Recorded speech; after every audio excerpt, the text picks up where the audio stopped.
Before we begin the show, I thought I should let you know that we had some technical difficulties, which means that we have some poor audio for the first 4 minutes or so. What you'll miss if you skip ahead is our first comments on EA's conference at E3 and our thoughts on Titanfall 2. So sorry about that, and enjoy the episode.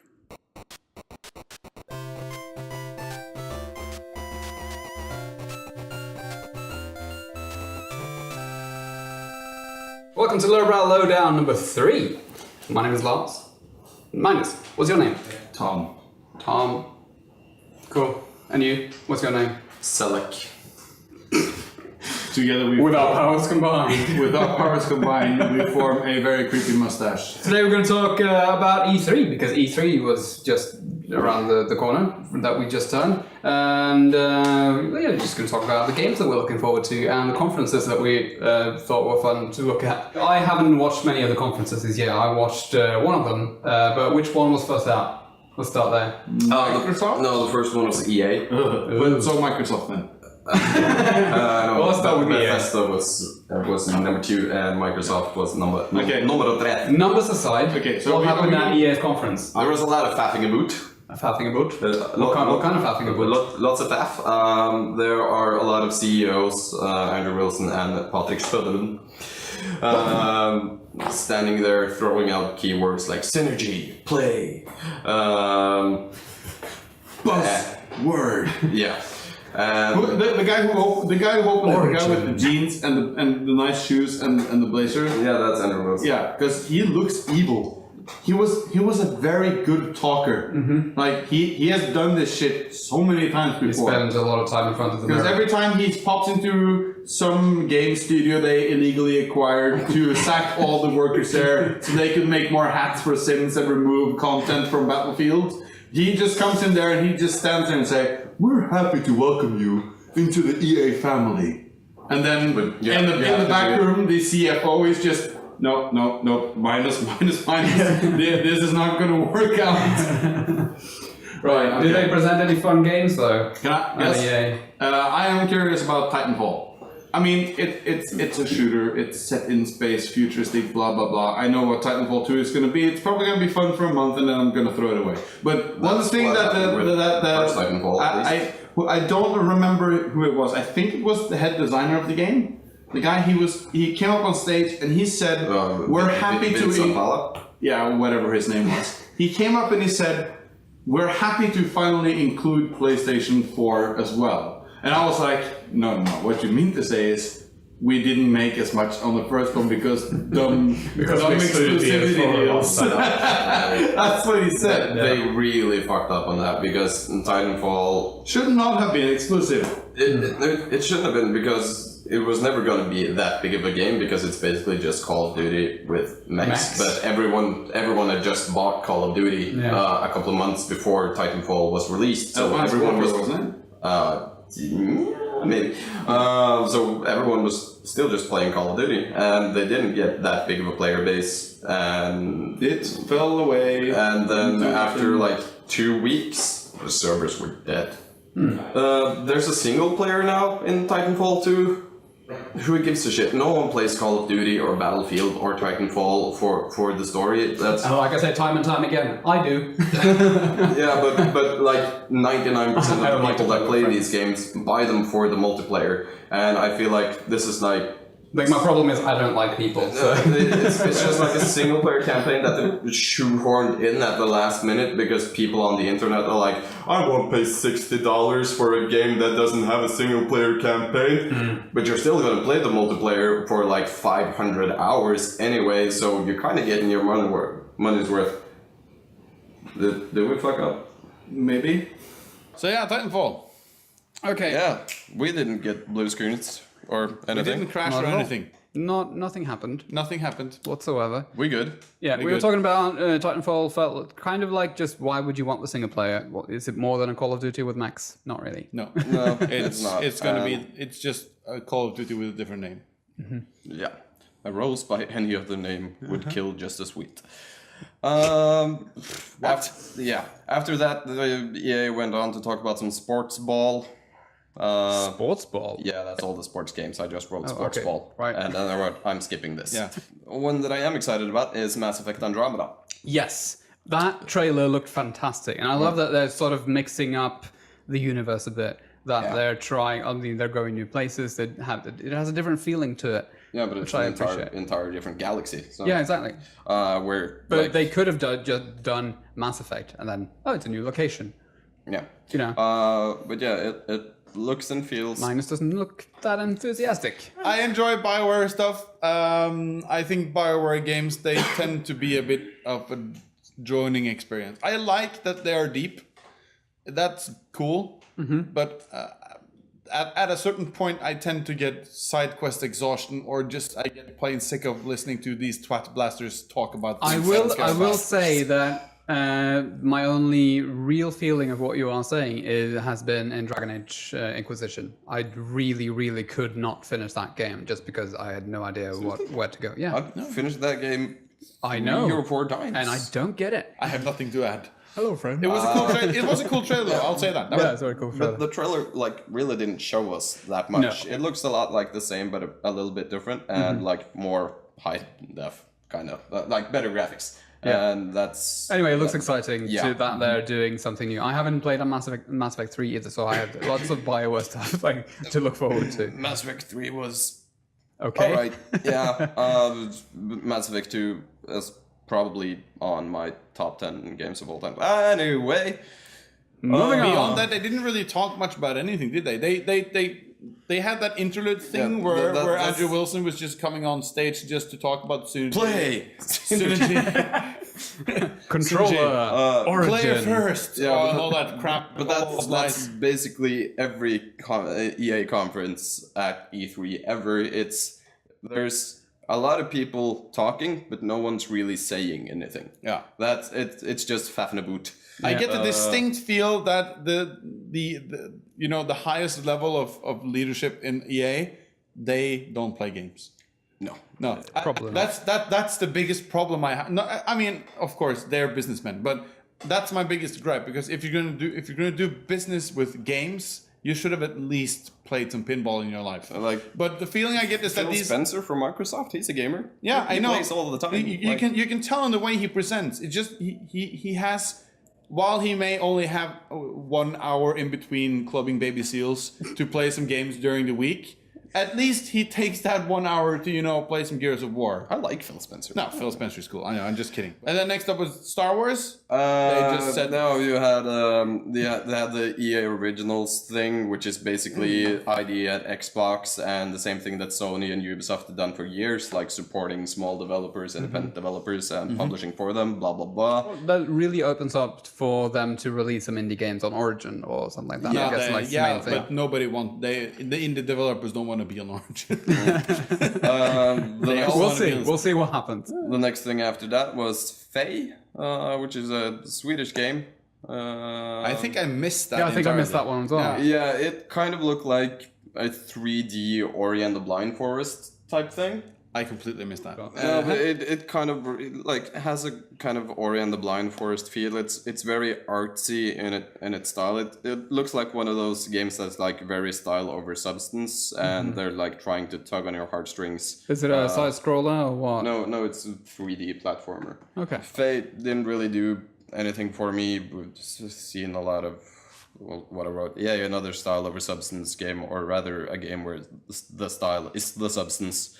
Because that's basically all there is. Yeah. Also, it's tainted by original sin because it's from EA. Boosh.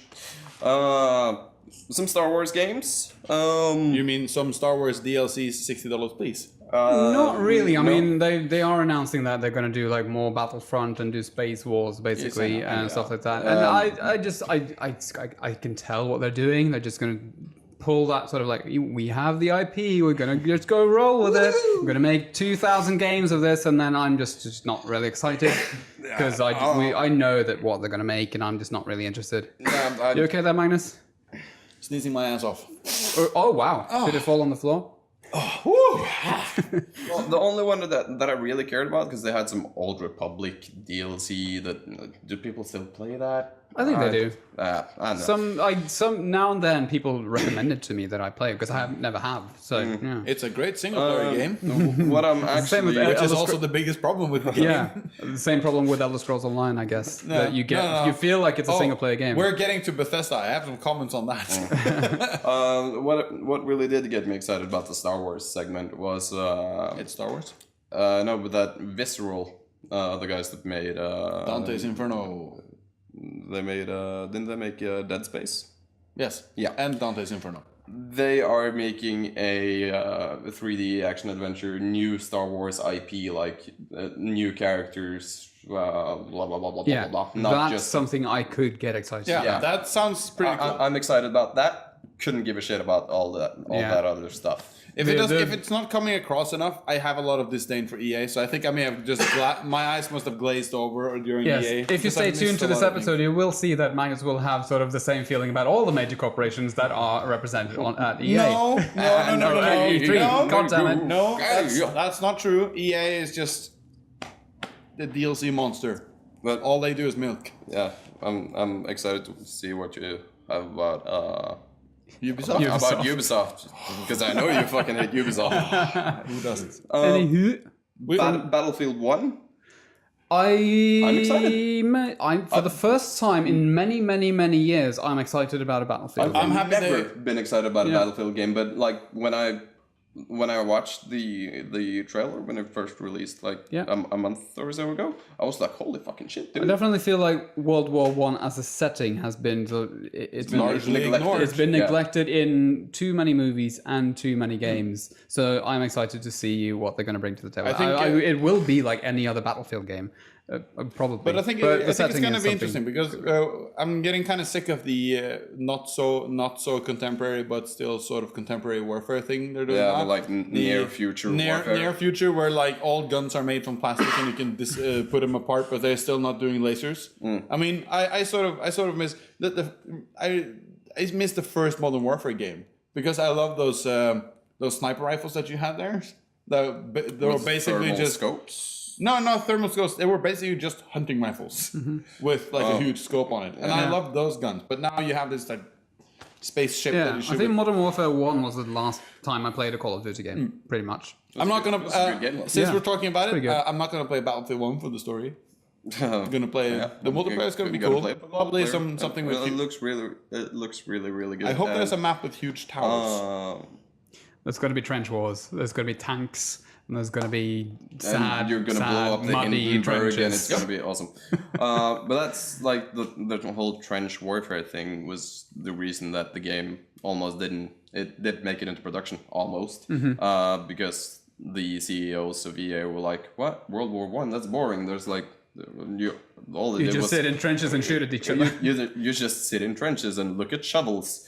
And they were also worried that kids these days didn't know what World War One was. Like, will the kids know what this is? Can they relate to this? If they're going to school, Then I would say it's your duty to make Battlefield 1 about World War 1 because you shouldn't forget that. The thing is, though, kids aren't actually supposed to play shooter games. Yeah, that's the thing. That was my immediate thought when I read that.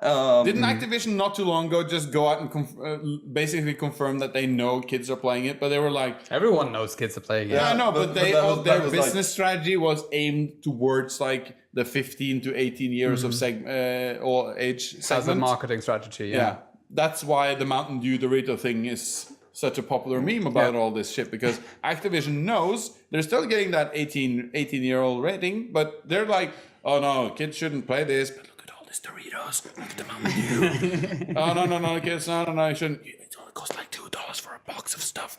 Then again, EA. Right. What's beyond Battlefield 1? Did Nothing EA more from EA. Yeah, that was it? That was the end, and after Battlefield 1, I think there was more synergy. More synergy. Origin. Play. EA Originals, interconnectivity. So let's cut to Bethesda. Hey! What?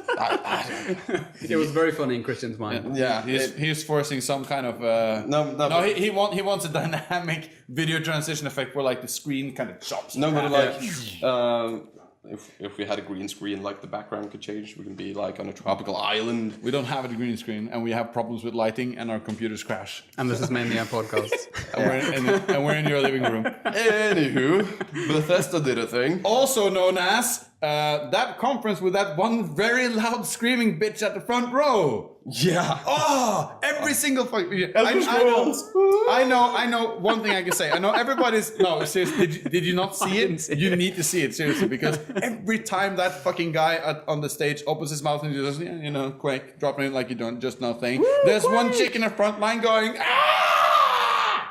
And I mean, it's not like an enthusiastic scream. It sounds like she's literally dying. It's more like a Wilhelm scream. Yeah, right. She's so into Bethesda games that she's a groupie. Seriously, it's a groupie scream. That's what it is.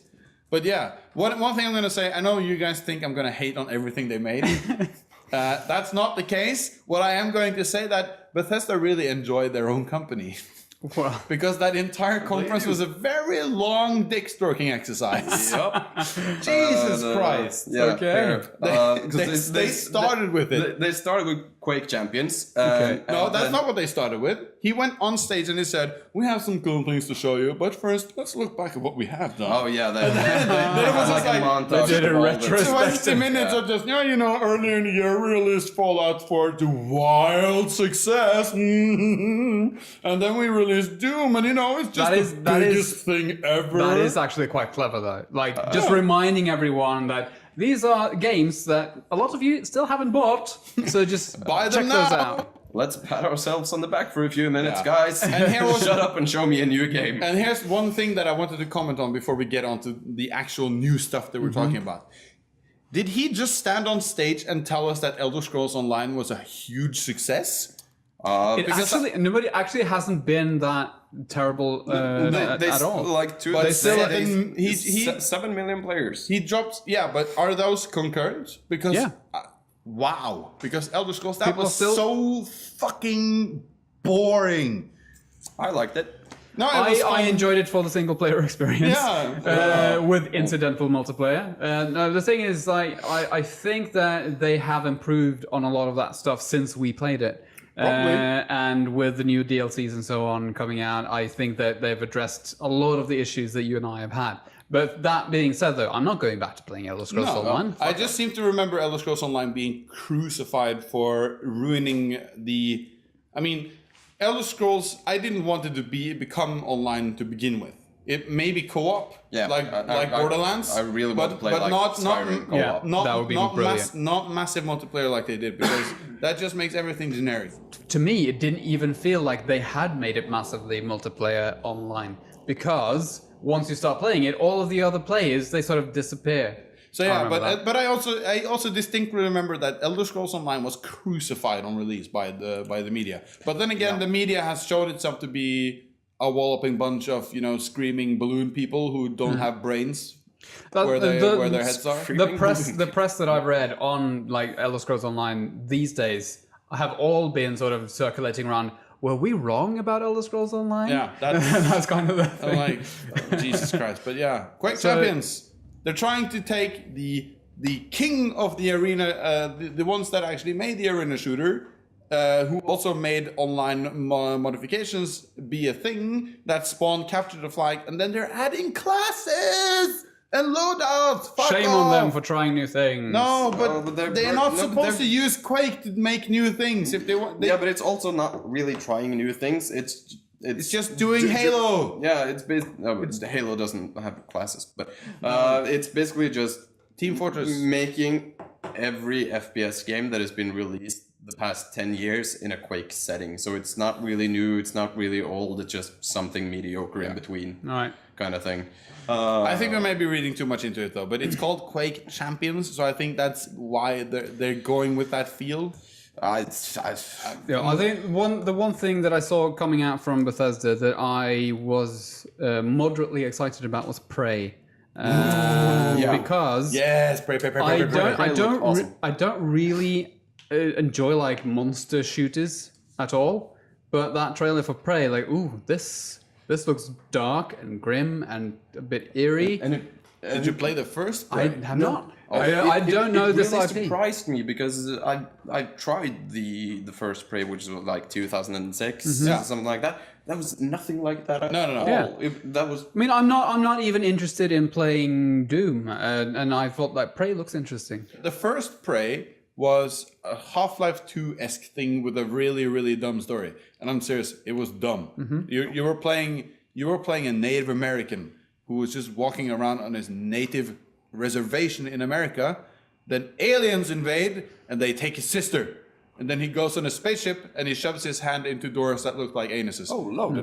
No, but seriously, it's a dumb story, but it was good for what it was. And then the story here with Prey 2 though was that it was originally announced 2 years ago. But remind me, is this a trailer where the guy just wakes up again? Yeah, and he red eye. And it looks like a really. That was a fucking awesome trailer. Yeah, it was a really good trailer, and that whole thing about this. There's something about setting the tone like so early on in the trailer, so you're not really showing anything from the game, just showing like, this is something that is very fucked up. The thing that like amazed me the most about that trailer was when he wakes up, you can see his arm and the hair on his arm looked really fucking good. I wasn't actually sure if it was live action. No, I kind of felt like a stoner, like, oh, that's so cool. But I was like, this sort of, look at that hair. It kind of moves. I was just when he looked into the mirror and just did that thing and he looked at his eye. That movement in itself looked really natural. It wasn't more like it was just an arm just kind of started floating over here. One of the best trailers I saw from all game trailers during E3. It was good. I did say EA that time. Hey, looks really good, and I'm excited about it. Skyrim Remastered. Do we need it? Like, no, we don't. I love Skyrim, and if this means that newer gamers get to experience what I experienced, then that's fine. But I really think that Bethesda should have put their time into making a new Elder Scrolls game. Or remastering something from like Morrowind 20 years ago. I never played anything before Skyrim, and I probably won't because the graphics will be... You should play Oblivion. No, I think I would rather play Morrowind than Oblivion, actually, because I just know that Morrowind is so praised. Also, Fallout 4 DLC add-ons. VR, don't care. Fallout 4 was boring. No, it wasn't. I think it was. I really liked it, but I haven't had time to play. I haven't had time to finish it. Really. I also thought that Fallout 4 was extremely boring. At least when compared to New Vegas. Another interlude. They said some things about Blink-182. And they did this. They had Blink 182 just released a new album, or they're going to release a new album. They're starting their tour, they started their tour at Bethesda's after party kind of thing. It was like Blink 182, then Bethesda, you just lost my respect. Also, some more. That's why I did this. Doom in VR and Fallout 4 in VR. Did they say Doom in VR? Yep. Doom and Fallout 4 are coming to VR on the HTC Vive next year, I think. Speaking of which, there has been a lot of VR ramp-ups lately, and they're really pushing it's the same thing with 3D is back in cinemas, now VR is the next big thing. I don't think they are trying to make it the next big thing anyway. Dishonored 2. Yes. I still haven't finished the first one, but my god, the universe, the look and feel of everything, it looks fantastic. I'm giddy. I know you're giddy. I'm just giddy watching you be giddy. Really. I drove my girlfriend crazy playing the first one because I wanted to perfect it. I wanted to get through the entire game without ever being seen. So I wanted it to be like a complete ghost. Did you manage to do that? Almost. Oh, I was so close, but then I couldn't get through. I think it was the final level or something. Yeah. I tried and you tried. You probably know more than the rest of us do. What is the sequel going to be about? What's the deal with Dishonored 2? The deal with Dishonored 2, because in the first one, you play as Corvo, who's the royal protector, bodyguard to the Empress.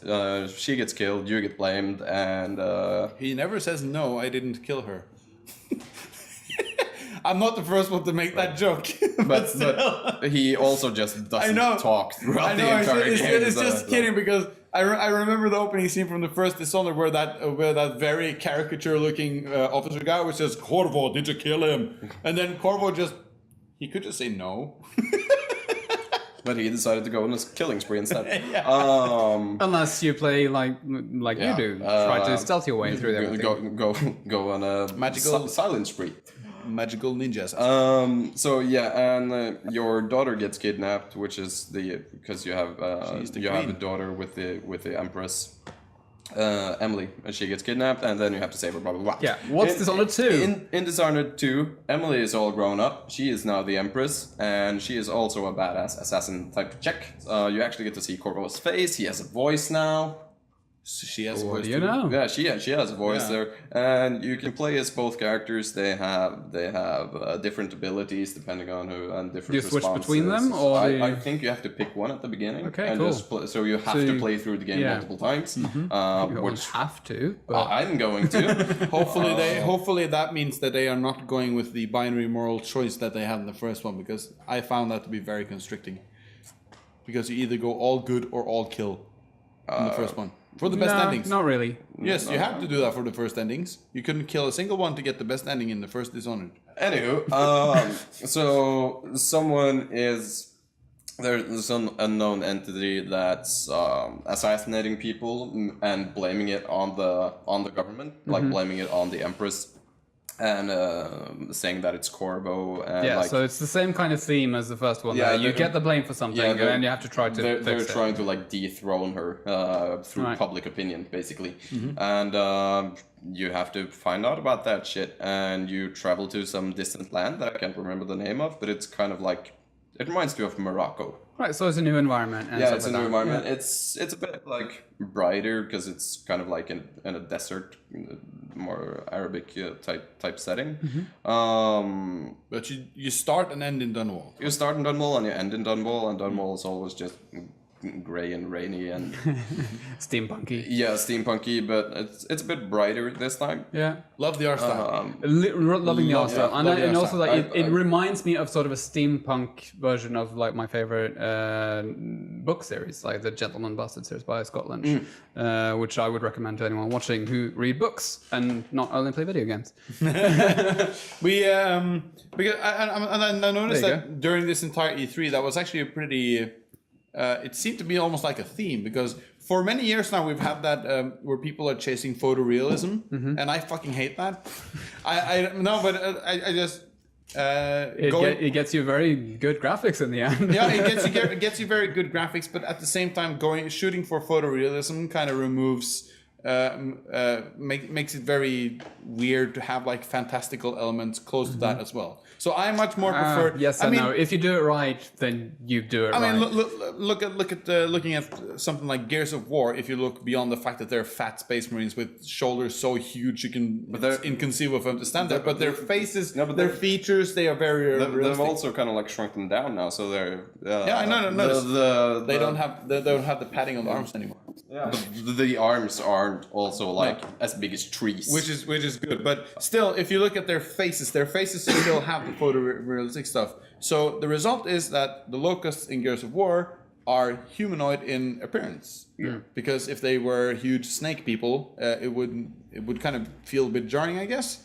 But still though, I like that people now are. Not necessarily going full cell shade and just doing cartoony art styles, but they are using everything from like black and white stick figures up into photorealism. Yeah. Games industry, I fucking love it. Keep doing that. Yeah. But still, some games like benefit from the photorealistic stuff. Yeah, I know. But for a long time, we've had almost only the photorealistic stuff. It feels like, at least in the AAA industry. So yeah. But Dishonored 2, I wanted to like Dishonored 1, but I'm not so good at stealth games. I'm more like the sugar Adderall kid playing stealth games. I get annoyed very fast.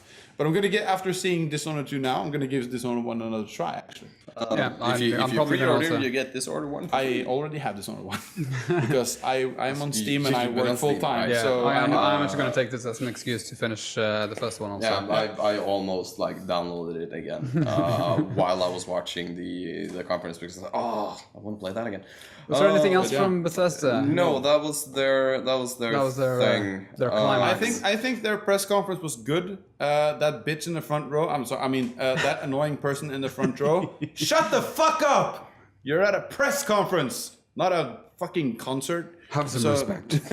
No, but it was really annoying because she it was was- just groupie screaming. Everything she said. It's going to be fine. It's going to be okay, Magnus. By the way, Elder Scrolls Legend's going to be a card game. No. Yeah. Now the next one is a big motherfucker. Microsoft, that's a huge motherfucker. I'll open with one comment. Anyone else after seeing Microsoft and Sony on stage? I kind of want to be a console gamer again. No, seriously. No, but I think like Microsoft for me, from the titles I know, I didn't watch the conference, but I paid attention to a lot of the games that they announced and so on. And I feel like Microsoft are finally doing the right thing of not only releasing games on the Xbox. No, they're unifying. I don't own an Xbox, and I'm not going to buy an Xbox. So for all of those games that I've for years and years thought like, oh, that looks awesome. But I can't play it. Fuck you, Microsoft. But now they're doing the right thing. And they're also they're going forward, not only releasing their first-party games on the Microsoft Store, but they're also coming to Steam. So games like Quantum Break, for example, didn't do that well on the PC because it was only released on the Windows Store. And not on Steam and stuff like that. So it basically had the same issue that Titanfall did because the game's not that that's bad. the thing. If they don't Also because like all of their marketing with Quantum Break was that they actually never stated anywhere that it was available on PC. It said like this is an Xbox game. This is an Xbox game. This is an Xbox game. So I naturally thought that I can't play it, even though I really wanted to.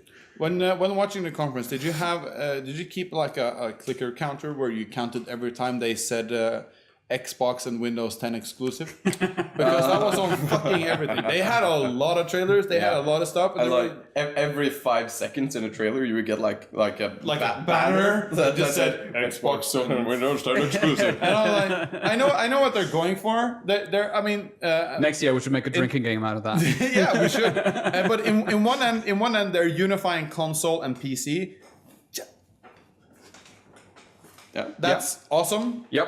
But on the other end, they're also locking us down to Windows 10, which might be a bit of some people might find that to be a pisser. But if they have, like you just said, fuck them upgrade. like you just said, if they are opening the fact that because one of the biggest issue I have with Windows 10 was the fact that all their games were exclusively being sold through the Windows 10 store, and I know Microsoft. My commentary on all of Microsoft's conference is. They're trying so hard to be Apple. The presentation they had of the Xbox One S, the only thing that was missing was like a bit more atmospheric music and like Phil ambient Spencer music in a turtleneck. or Phil Spencer with a British accent. And a turtleneck. This is our fastest Xbox yet.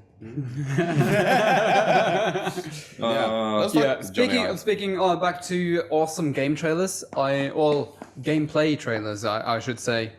We happy few. I was really blown away by the mental state that you were putting the player in, and the whole. I mean, it looked a bit awkward to begin with. It was like this is a bit too much. But once they revealed what the actual thing is that's going on, chills. I'm getting chills just talking about it. When they were smacking that rat. Yeah. But I'm gonna like the concept like a whole nation or the whole world, whatever, being popped up on antidepressant. Again, it feels like that sort of kind of Bioshockian it's Bioshocky. universe, where there's something else going on, and this is a very closed-in universe that you're playing in, and fucked up things are going to happen. There's one thing though. I read something yesterday that ruined it for me, and I'm gonna piss on your salads. But someone said, "Please don't piss on my salad." Procedural survival game. Well, I could get behind that. No, it needs to be a crafted single-player experience. It shouldn't be a roguelite because that's what some people were making it sound like, that they're making We Happy Few into a roguelite experience. And if they are, that's going to be very, very sad. I will acknowledge that I am somewhat disappointed about that. I'm still going to be excited because it looks like it's going to be a fun experience. It was presented. It gave me the exact same feel as BioShock. Yeah, that's what it did, but with more. Yeah, it is going to be a hard seller, and if they're going to do it that way, they really have to make that part right there highly replayable. If you die in We Happy Few, that's it. There's no reloading your save. It is designed to be replayed. So basically, it's got a crash. Each time you start in a brand new city, thanks to our procedural generation text. I sincerely hope that the story, because the presentation of the story so far was kind of like a city full of people who are just completely batshit fucking insane. And instead of fixing the broken society they're living in, they're just all living on drugs that alter their perception of reality. It's kind of the same basic premise as the movie Equilibrium, if you saw that, with Christian Bale back in the day. With the Gantana. Yeah, exactly. Where, it's the same basic premise that to keep the world in check, you just take some drugs and you don't feel any emotions. In this case, you feel happy pretty much if you take the pills. If you don't take the pills, you see what's actually going on. And I love that as a concept. What else happened at the Microsoft conference? Oh yeah, a lot of things. We need to pick a lot of fucking stuff. Yeah, we need to pick and choose a bit. But I want to comment on. They're really going for that. Buy it one place, play it wherever you want. Yeah.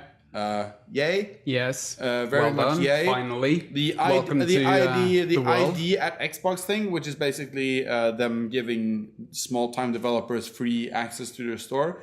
I haven't seen any developers talk about it yet, so I'm gonna restrain myself to have any opinions on it, because Steam being the great platform that it is, has one issue, and that is that it's so easy to get a game out on Steam now that you have to sift through so much fucking shovelware to get to the good indie titles that are made by like one guy with no publisher or anything like that. Yeah, look at our thing with Steam is that I do appreciate that they are doing that, because it is so hard for indie developers to actually get their games published. This is true. We do need that one platform that caters to that. Which is fine, but there needs to be like some sort of police that stops people from at least providing broken games. So what I'm curious is, this ID at Xbox thing, how much of a barrier of entry is it? I mean, if it's just register and verify yourself, I think that alone would be enough to stave off a lot of the shovelware crap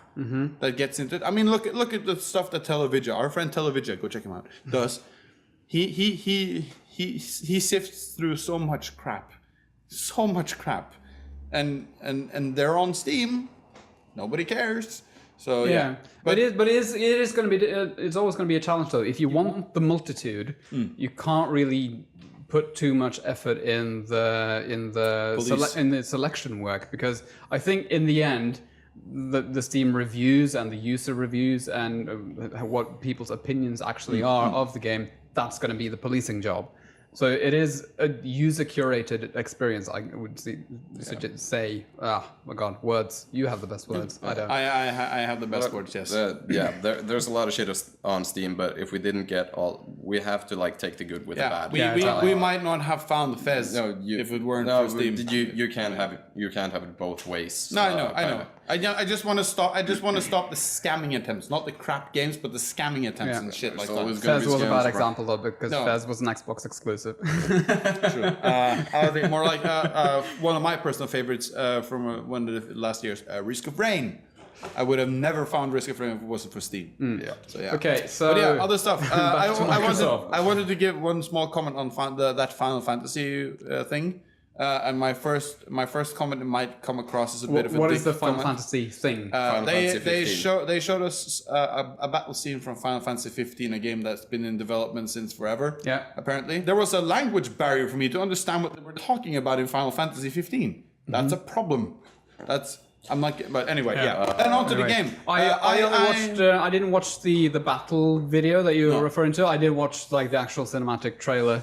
or not cinematic trailer, but The battle looked so fucking boring. Yeah, The so game- no, but boring and so messy. I feel like I'm so tired of even trying to like these kind of Japanese action games anymore, because everything is so ridiculously over the top, which could be fun if it was meant as parody.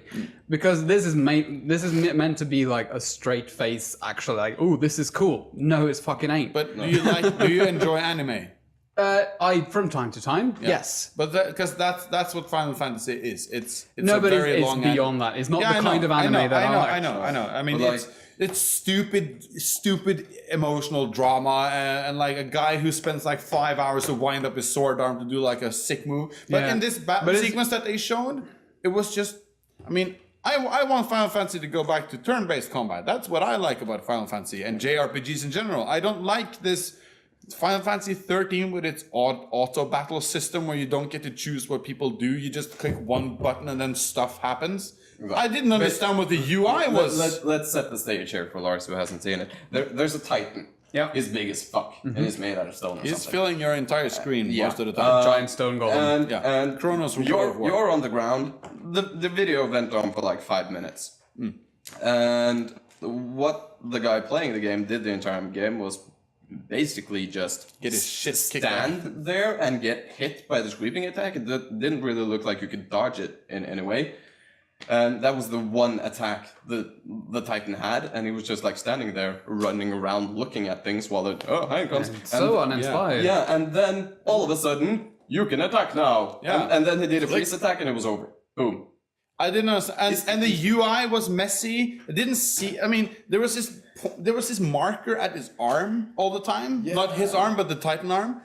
What the fuck was that marker about? Okay, And then- I feel like I've heard enough Final Fantasy already. It was messy. I'm Terrible and I'm curious fucking because they're not doing the turn-based combat. They're doing some kind of live action thing. No, but if it's third-person like action you move. can attack now, it's just like it's semi-turn based. No, like, he probably did something, but since because it's like, number I think one. the ice attack had to like you had to wait Oh, for to it to charge it. charge Yeah, or something. But here's the thing: Anyway. they didn't speak good enough English to be able to explain what was going on, and the UI did nothing to help.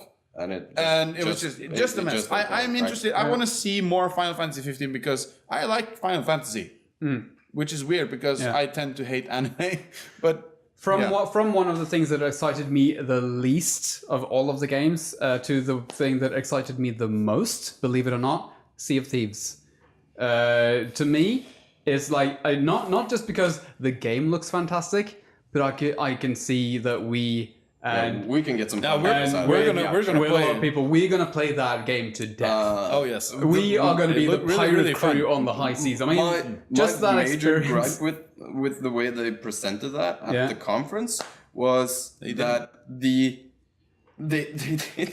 didn't like bring the game or the trailer full screen when it was just the trailer. Okay. They kept moving the cameras around and Alright. looking at the backs of people's heads, and I was like, "Fuck you! I'm not interested in looking at like backs of people's heads. I want to see because the Yeah, trailer that's the was thing, kind because I actually just watched only the gameplay trailer that they showed. I didn't watch the conference, so I was thankfully not the conference victim was a of bit that. of a pisser in that. that editor's and like fuck up. the like let's play gameplay that they had recorded Yeah. and showed later that That's- was just so scripted and awful to look Yes, at. of course it was super scripted, but that's the thing that I watched, and I just I mean, I don't give a fuck about how they presented it. The game itself really excites I me. think it's gonna be fun. It looks like a lot of fun. I Yeah, think we and can then, have and the whole a idea blast that playing you have to work together. You have to be like a crew. you have to have synergy in your pirate You crew. have to have synergy to Yeah. play.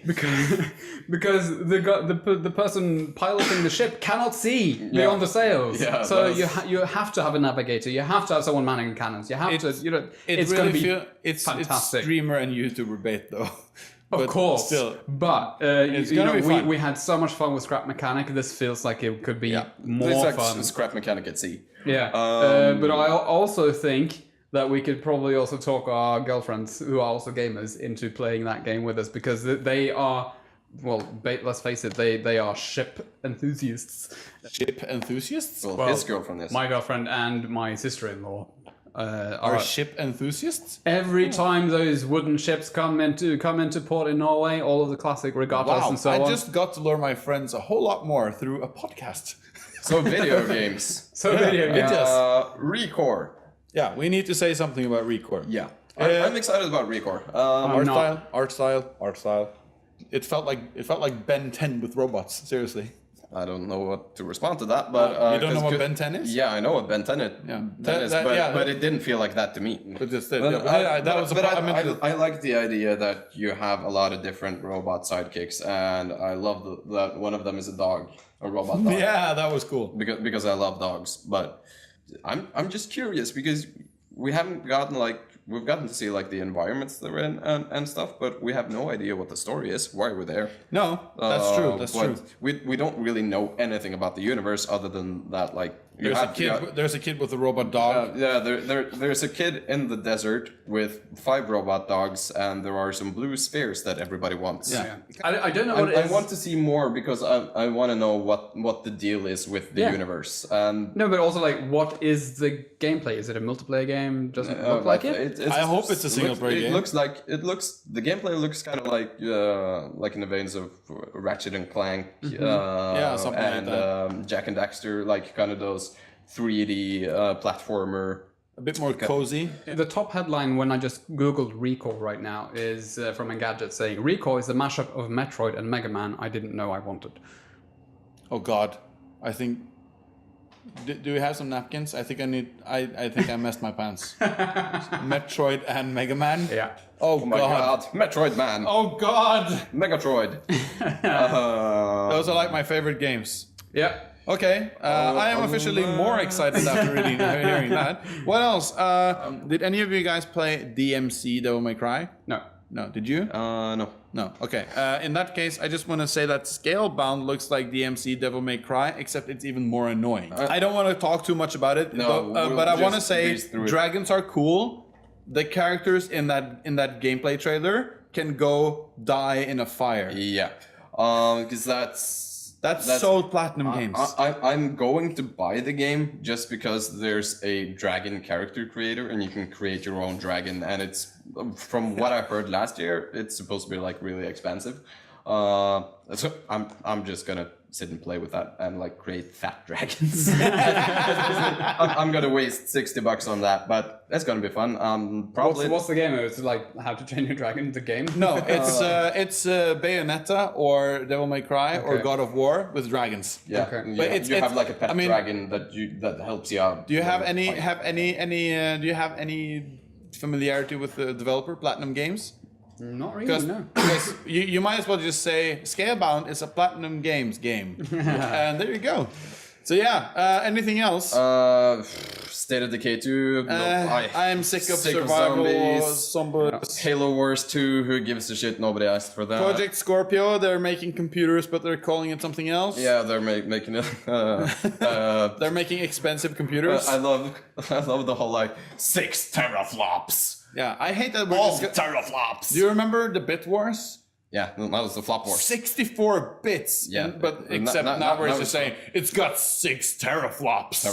Flop. Flippity floppity floo, bitches. Flippity don't stop. So yeah, no, I don't care. Also, I know. I just want to get it out of my system. There's been a lot of people that have latched onto the highest quality pixels comment from that video. But you know, we shouldn't say anything more about it because the meme around the highest quality pixels is stupid because the highest res, the best frames. Yeah, that's the frame rates. The best frame rates. Yeah, but the thing is the highest res, the best frame rates. That sounds like something Trump would say. I have the best frame rates. The highest quality pixels is actually a statement that has an actual value, and there's a comment on it on Reddit where a guy actually goes into explain why saying highest quality pixels is actually something that has value to it, because there was tons of stuff that is way beyond what I know, but yeah, because for me, like, a pixel is a glowing light. Yeah. But the thing is, I'm gonna see if I have time to. I'm gonna see if I can find that comment, and you can leave it in the show note because Definitely. The meme about making fun of him for highest quality pixels, it's a dumb meme because even though it's a dumb thing to say in the trailer, It's actually factually correct. Possibly yes. Possibly, yes. Yes. All right. that's Microsoft. So moving on. Ubisoft. Aisha Tyler. Ubisoft. Aisha Tyler. Fuck yes. I That was awesome. She was hilarious. Aisha Tyler. You didn't see the entire press conference, right? No. No. Oh, that's another one you gotta The go see. opening act, like the stage lights come on, the curtains drop, and there's a dance sequence where there's what have we written down? There's a lion. There were some lightning people dressed as lightning bolts. There was someone dressed as sort of like some cave fungi from the moon.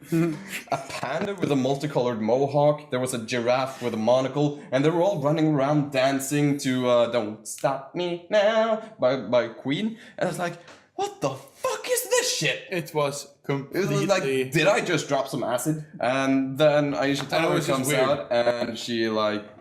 And she like addresses the situation in Orlando, and it was kind of hard to take her seriously when she was standing 2 feet away from a giraffe in a monocle. But apparently... Appreciate the sentiment though. That's I know. But The Orlando thing was horrible, so that was cool. But I felt like if they got that dance troupe and doing all that thing, all those weird things as a response to the Orlando thing, I would say that was distasteful. No, I don't think it was a response to that. No, I don't think so either. They've been planning that for months. I know, but the thing is just the way things were layered, the way they were presenting it.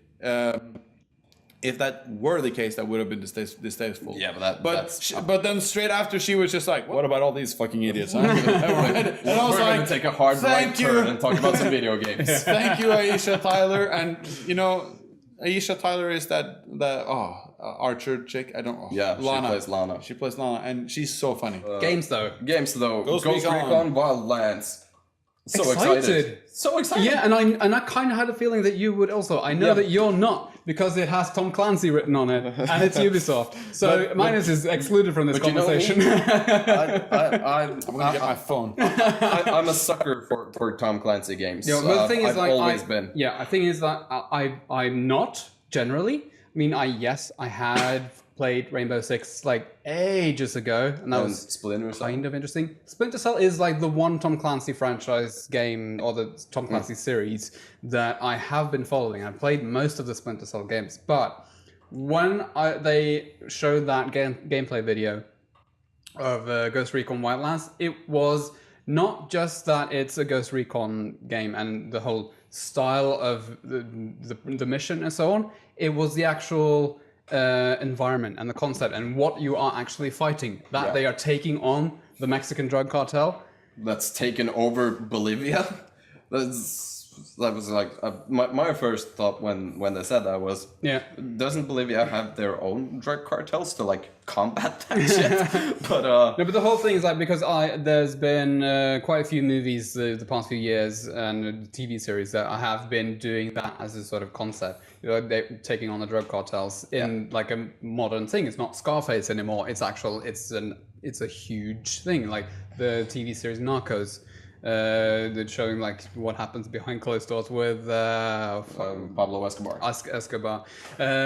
So yeah, that really excited me. And the second thing that excited me is that I could see myself really loving to play this game with you, because we would have, different roles. Yeah. Someone will have to do the scouting. Someone's going to have to be the pilot. Someone's going to have to do different things. I know.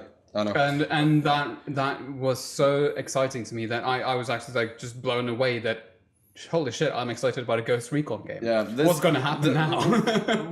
This game kind of feels like it's going to become the game that I wanted The Division to be. Yeah. Because when I first watched The Division, I was like, oh, really? You're going to get to be negative in a second.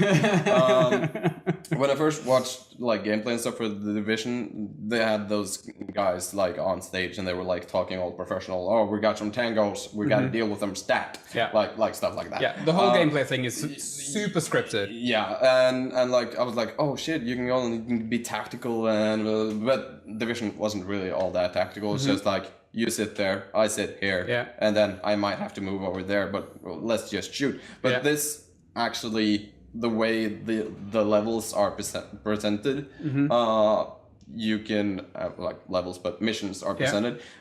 You have to play a bit more tactical. Yeah.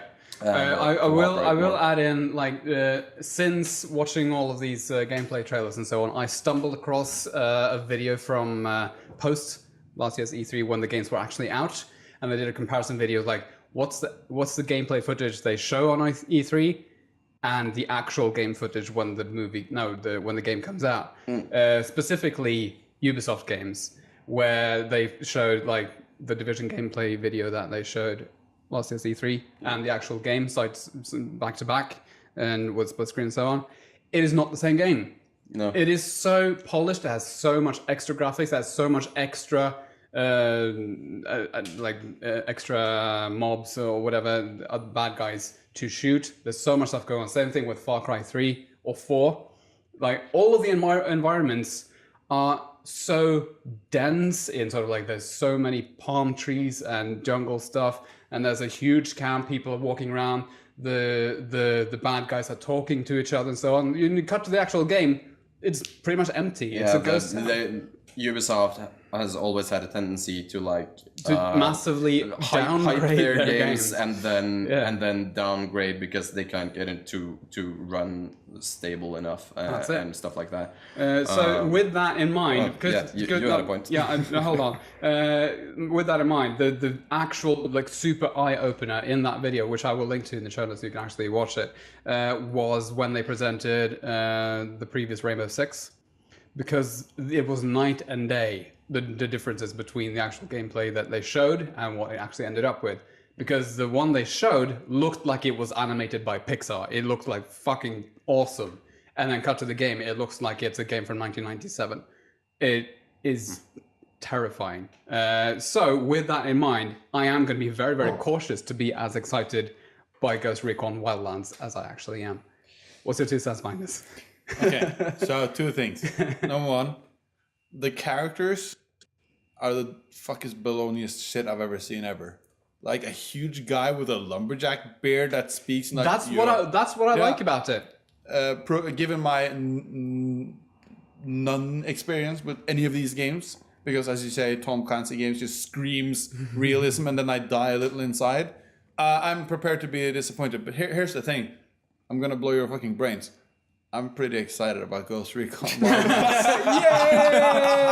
That's the thing, because to the dark side. Because the thing is, here's a couple of things.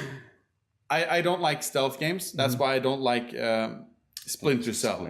Because that's one guy, and that doesn't feel tactical. That just feels dodge the sightlines to me, and that's tedious. Yeah. But I love tactical games. I've played XCOM so fucking much that I don't even have words for it.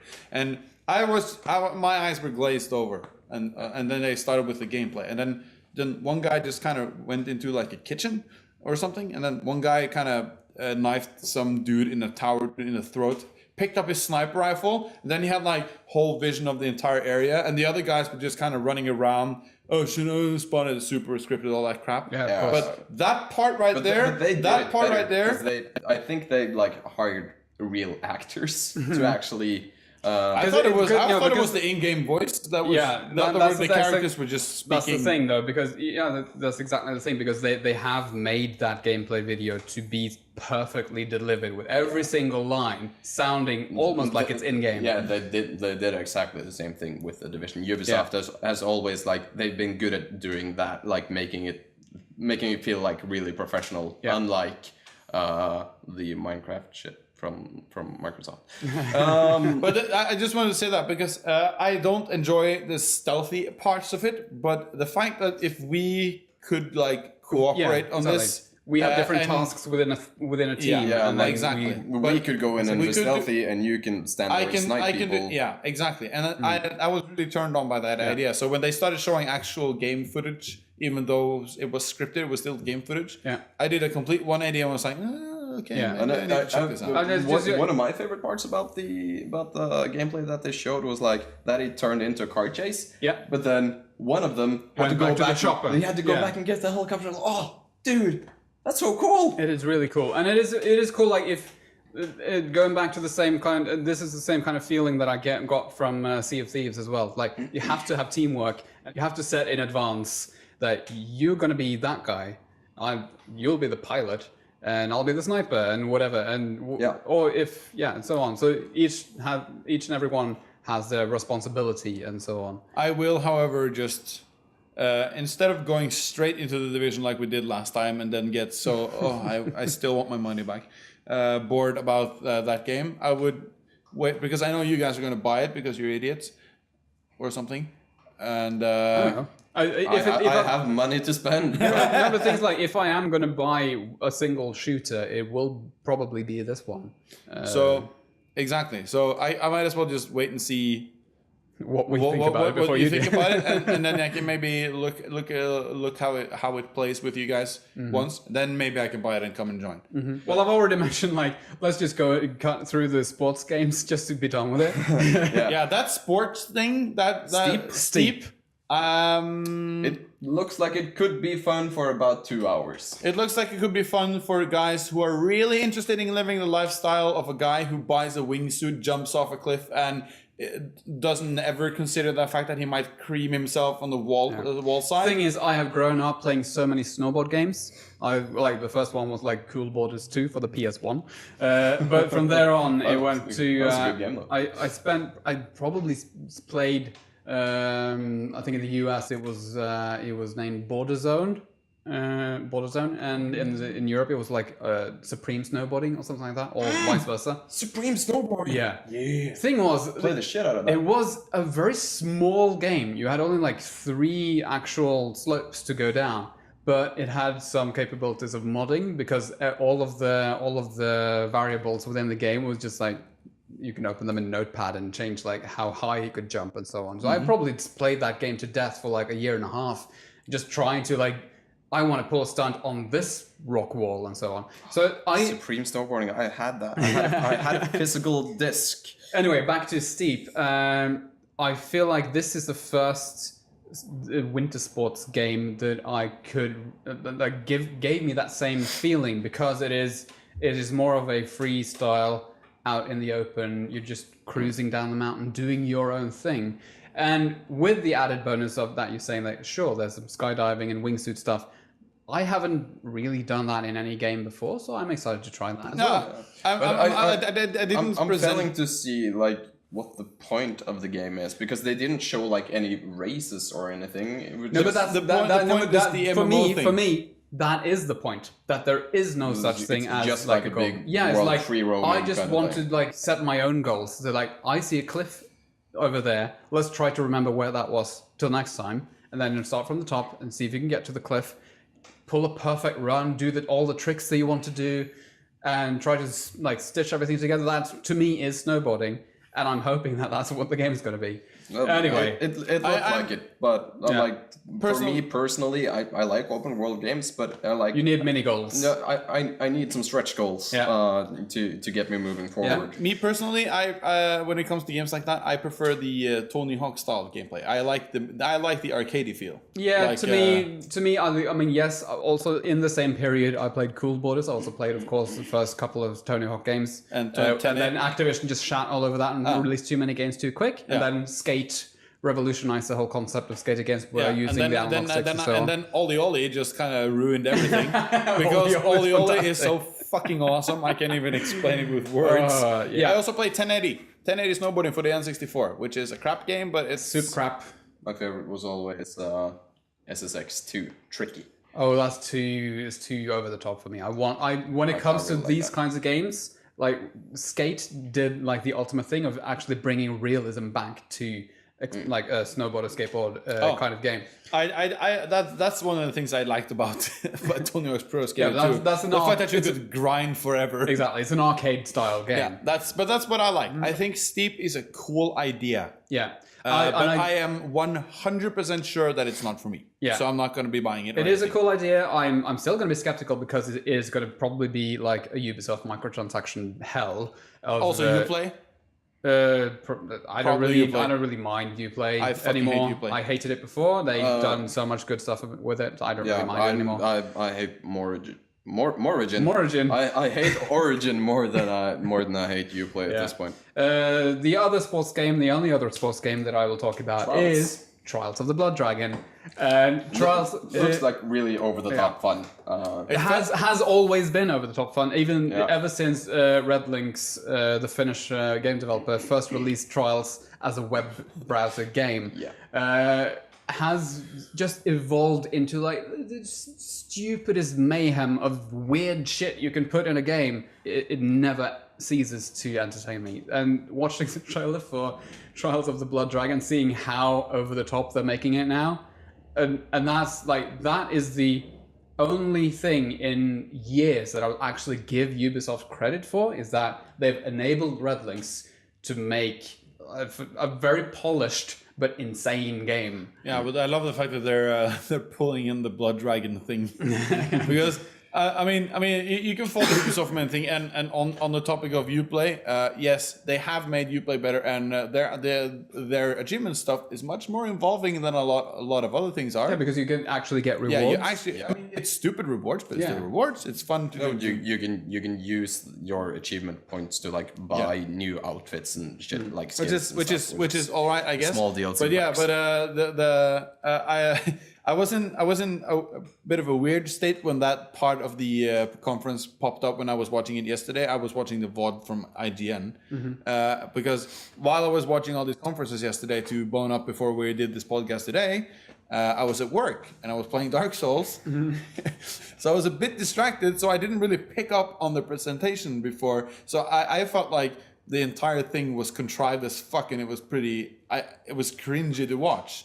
But then I noticed that they were riding on a flaming barrel in a loop-de-loop and someone was screaming Rex Power Cult, and I was like, all right, Far Cry 3 Blood Dragon. Okay, now I get it. Like, this is fun. You take two over-the-top titles and mash them together, and it's just, the sky's the fucking limit. Yeah, they released a DLC for Trials Fusion called... the unicorn thing? Yeah, the Awesome Max, or whatever it was called. The thing is... It's so ridiculous. Instead of a motorcycle, you are riding on a unicorn. Instead of a person, you are a tabby cat with a golden pistol and a fucking Rambo band around your head. Okay, so that's where we're at. That's where we're at. And seeing the trailer for Trials of the Blood Dragon, that's the direction where they're continuing. Anyway, do you have any other games from Ubisoft that you Fractured Butthole. That South Park game. Did you played the Stick of Truth, right? Nope. No, you didn't. You should play the Stick of Truth. It's no, but seriously, I mean, Matt Stone and Trey Parker themselves are handling the script and the setup, and just the development studio is just handling the practical bits of making a game. So it feels like a South Park episode. Yeah, but that's my problem with it, is that I find South Park is hilarious in 20-minute chunks. I mean, that's fine. It gets too much for me. I if I have to that's watch completely 3 fine. episodes back to back, so playing a game for like 20 hours or something, it's gonna be too much for me. And that's also, completely fine. Now, also the thing, like the trailer, it's fine. the trailer they showed, or the trailer that I've seen, didn't show any gameplay.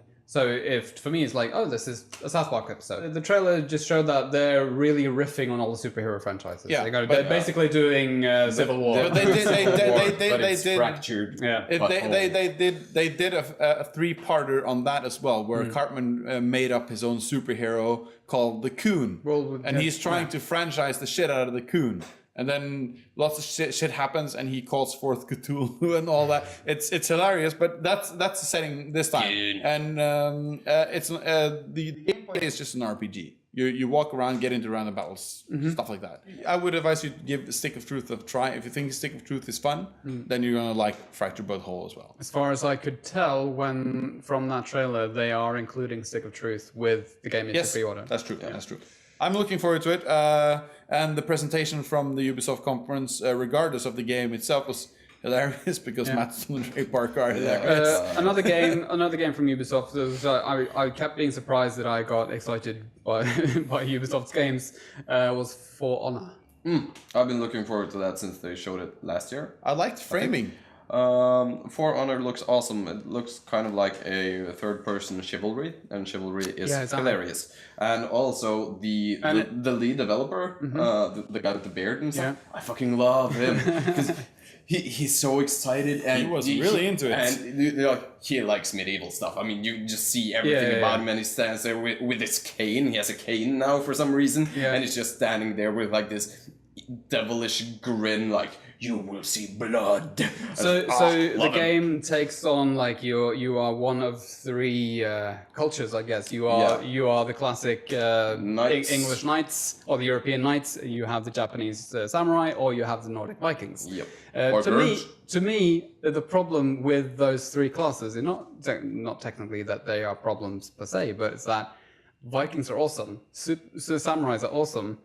The knights, we play them so much now that they're not really interesting. Yeah, no, I'm not sure probably going to spend most of my time as a Viking in that game. Exactly. Because the gameplay trailer that they showed also, well, it was like that awesome, like, fucking massive Viking just going around. Looked a bit like, I thought they were going for a Dynasty Warriors feel. Have you played Dynasty Warriors? Nope. No, it's a a very, very specific genre of games called Musou games or something. I don't remember the actual name, but it's Dynasty Warriors, where you're one guy, and between you and your target, there's a million people from an army. So you're just going, just kicking the shit out of like hundreds of people. Yeah. What I thought was a bit exciting was the mechanic in the dueling as well. That you have to deflect your attacker's charge. You have to sort of be in the same direction that they are attacking. Age of Conan. But in order, Age of Conan. Age of Conan MMO had the same thing. but yeah, and also in order to make a successful attack, you have to open that up and so on. So it's a tactical really interesting approach to combat that I could see myself enjoying if it feels right. I kind of struggled with the point of the game. I at first I thought it was you get to play three characters who over time kind of Evolve, progress.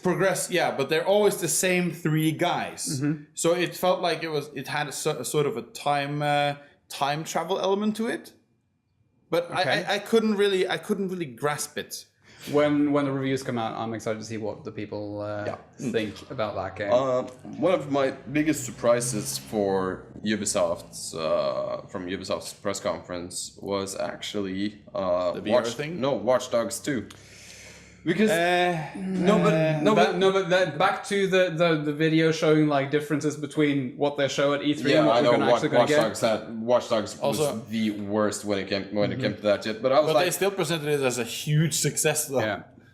well, it did, Which is worrying. It's worrying. I'm just saying. But it was a success because it sold a shit fucking ton of games. Everyone was super excited. Yeah, And everyone was also disappointed. But on paper, it was a success. yeah, but that's why I say it's worrying. Yeah, because but they're a company. They're going to spin things. And also the heads of development making Watch Dogs have also stated that yes, we have listened to all of your feedback and we're trying to make a better game. Yeah, So and I was so prepared to like say fuck this shit because Watch Dogs 1 had potential, but they fucked it up. Yeah. And I was really, really, really prepared to be like, oh fuck this, I'm not gonna play this. But then I saw the gameplay and like, fuck, I'm gonna play this now. So it's like, personally, for me, that was one of the biggest surprises. Very, very wary of what's gonna end up being the case when it comes to Watch Dogs 2. Primarily, Watch Dogs 1 for me was ruined by poor automobile handling. It was impossible to drive a car in Watch Dogs 1. I didn't really have a problem with that. The problem for me was that it's a very story-based, like, narrative game, and it's presented kind of like a puzzle for you to solve. Like, I have to hack that, and then I'll hack his phone, and then boom, boom, boom. It didn't bring anything fresh to my sensibilities. Or Didn't really give me anything. I mean, I'm not that big of a fan of open world games like this anyway. So I know I'm on the wrong side all right off the bat. But I struggle to see what Watch Dogs 2, beyond story and the hacking thing, has different from Grand Theft Auto. But that's the thing, though, because Grand Theft Auto has a lot of things that you can do. Watch Dogs had nothing. You had hacking, some beat-em-up parts, some shooting, and some driving. In GTA, you have all of these mini games and all this different shit you can do. Go fly in an airplane, go skydiving, do whatever you want to do. And also, it has humor, it has good acting, it has all of that stuff, and it has a... Yes, you can argue that they don't really have the best or most original stories, but they are seriously involving or engaging. I mean, so GTA 5 was it was a fantastic experience. I generally don't really have the patience to finish a lot of open world games. That's my problem with it, because I come to a game like that, and I feel like in games like GTA and Watch Dogs, I feel constricted by the realism. No, but my problem with the first Watch Dogs was that it was Ubisoft trying really hard to make GTA. Yeah, and then they made us a bad GTA. Yeah, because even though it is an open world game, it never felt open. No. It always felt like you just have to go from here to there, and all the things you can do are very limited, and so on. So I'm going to be very cautious to spend any money on Watch Dogs 2. I'm definitely not going to pre-order it. I'm going to see what everyone thinks about Watch Dogs 2 before I even touch it with a 10-foot pole. You never pre-order stuff anyway. That's dumb. I sincerely hope that they've learned from their mistakes. Yeah. And that what we saw is going to be more true to life, to what actually comes out. Yeah. What they showed, I mean, the new main character, he looks like a lot of fun. San Francisco hipster with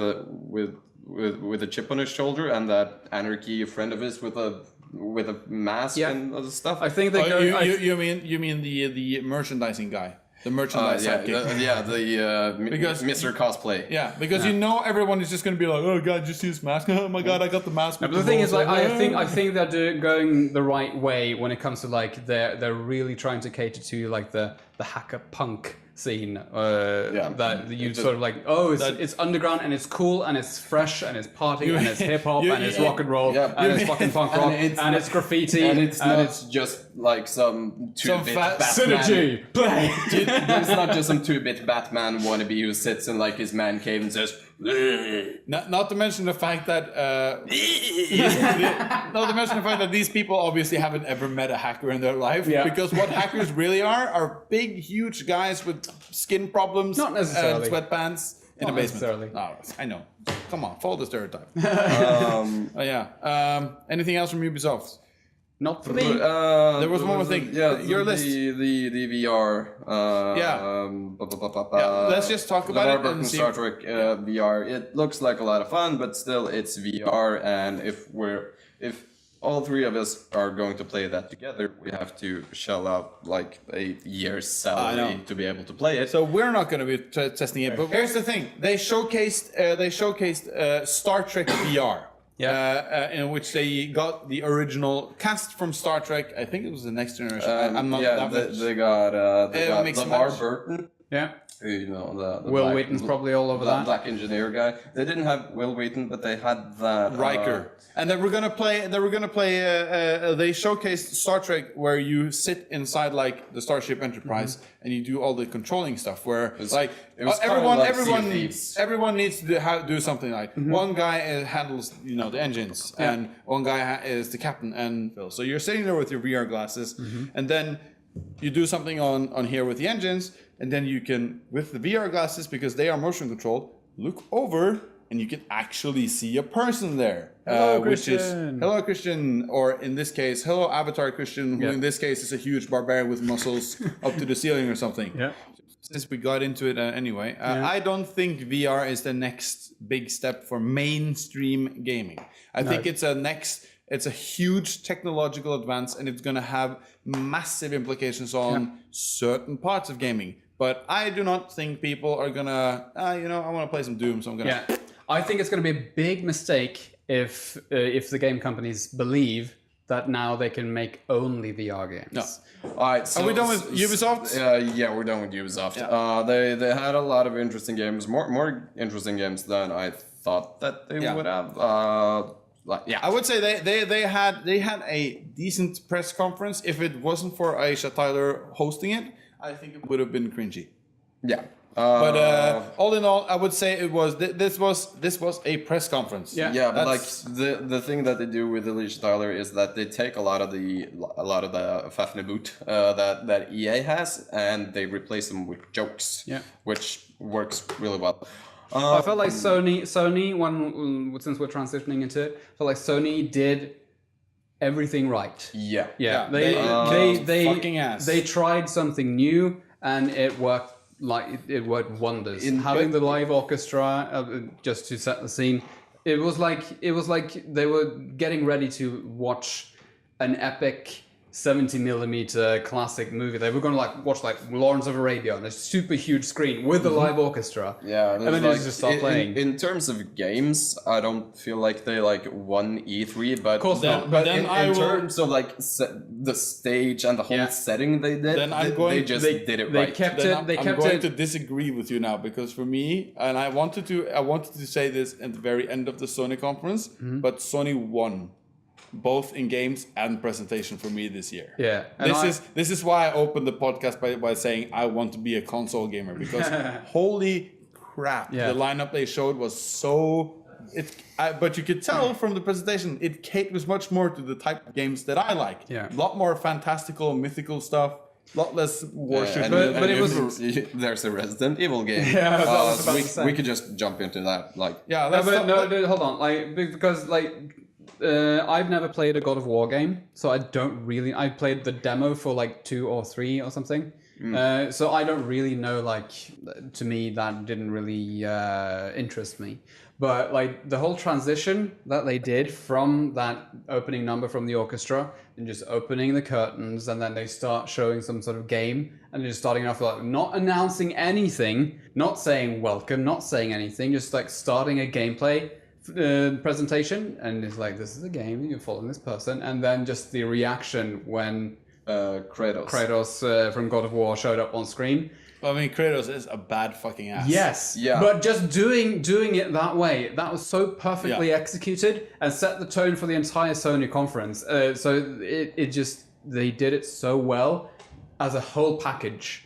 Not just individual, now we're going to go into presenting these kinds of games or this kind of technology. Just well done, Sony. Yeah, and they had back-to-back trailers before someone came out. And when the guy, I don't remember his name, when he did come out on stage, he just he talked for 20 seconds, and then there was back-to-back trailers, and that's what I want. I don't want the faff in a boot.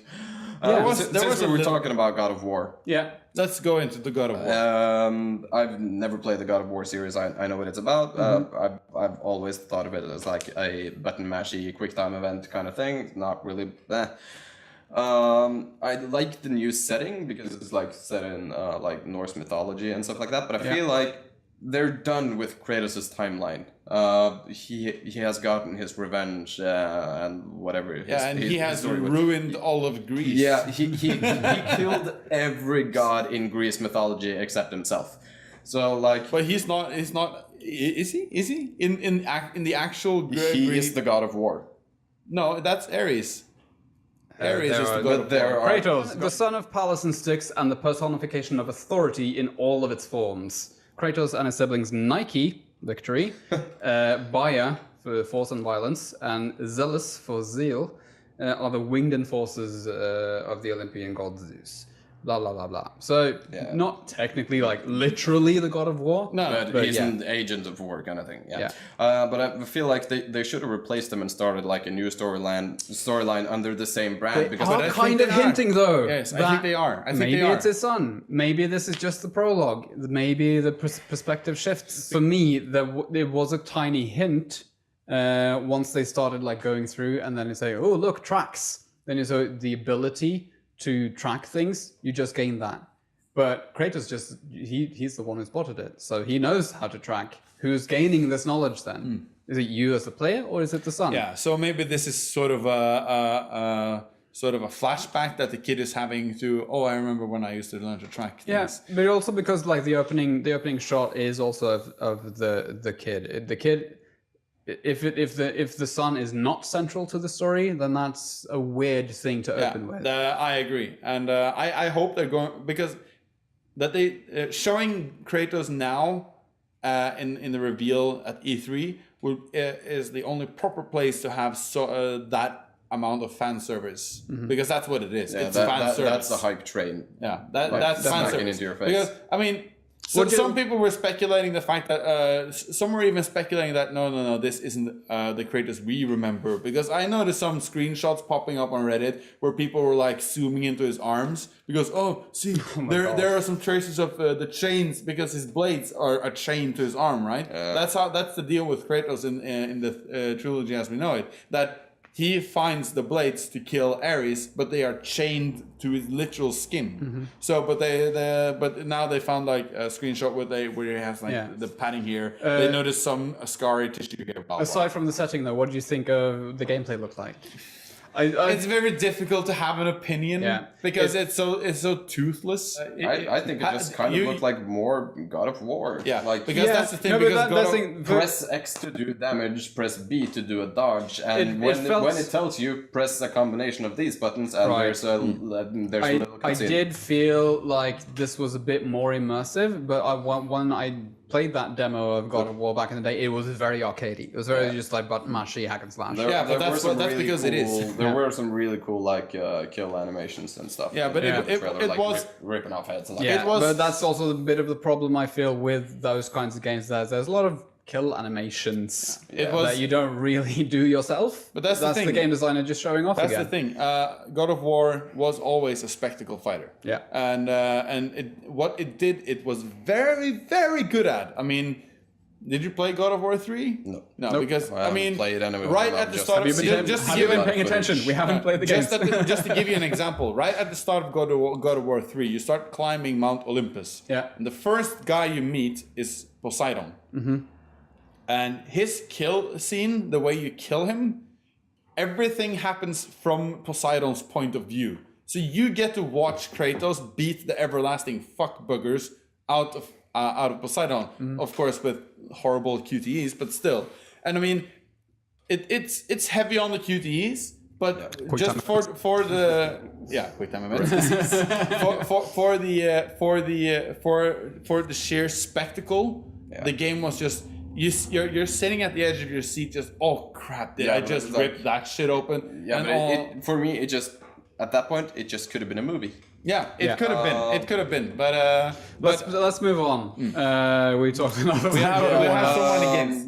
Days Gone. Another zombie game. Look at the horse. Now with 100% more bikers. Yeah. Who gives a shit? Yeah, because the whole biker thing gives me nothing. The next on the list that Christian has here, The Last Guardian. I've been waiting for this game for like 15 years. And now they're giving us a date, and it's probably going to be delayed again. I'm really looking forward to. It looks so cute. Yeah, Shadow. It's from the same. It's in the same timeline as Ico and Shadow of Colossus. I think this is the same kit as well. Don't know. Because in Ico, you rescue a princess and you're like this 9-year-old kid or something. And that game had the most annoying...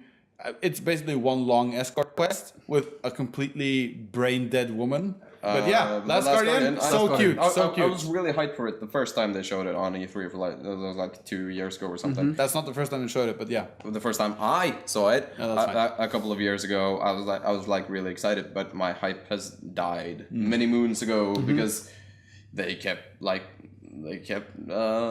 teasing. They kept delaying, and like we never like heard anything about it like ever. So I was really excited to see that it's actually got a official release date now. Thing is, this is embarrassingly the first time I've ever heard of this game. So I have no idea what it actually is, other than being made by Ico. I think it was you're a little boy and you have a big dragon thing. Dragon hippogriff puppy. Yeah, and you get to play with a giant puppy that kind of looks like Falcor, and I'm excited. And you get to play with him and like do puzzles and stuff. The thing is, solve crime. If I'm not entirely mistaken, The Last Guardian, they started teasing that as soon as Shadow of the Colossus was released. Yeah. And The way that No, I will admit that the title rings a bell. the way that the Guardian looks now, because what we saw the very first time, like 10 or 15 years ago, like forever ago, it's like Duke Nukem Forever in this kind of development. it's almost the same, but much more tight-lipped. But the thing is, the way the Guardian looks now is the same as the concept art we saw for the very first time. Because one of the first things that we saw a long time ago was like this kid just sitting in a meadow with this huge dragon-looking dog-faced thing looming overhead next to him, and it was a gorgeous piece of concept art. But the fact that they've kept the look for so many years, it's fantastic, and it looks. Yeah, it looks pretty good. It looks awesome. Speeding through Horizon Zero Dawn. Yeah, I'm not excited. I'm a bit excited because the gameplay reminds me a lot of Shadow of Mordor, which is a game I had a lot of fun with, and like the setting, not so much the setting itself, but the creatures that inhabit the world, the giant robot dinosaur things. That's the thing, though. Those are the things that I'm not excited about. What? But they're so cool. but they're dinosaurs. They're They're robot not dinosaurs. Yeah, but why would they be robot dinosaurs? Well, Why yeah. would the robots design themselves to be animals? because the robots will destroy us. To find that out. Because It looks the so robots will dumb. rise up and destroy us anyway, so It it's looks fun that so they're dumb. dinosaurs. Secondly, I do appreciate that it has dialogue trees. I think too few games do that. So that's kind of has that BioWare feeling when there's conversations going on. That's not really. I don't really think that's going to be central to the experience. But I like the tribal thing going on. I'll give it that. But the combat looks dumb.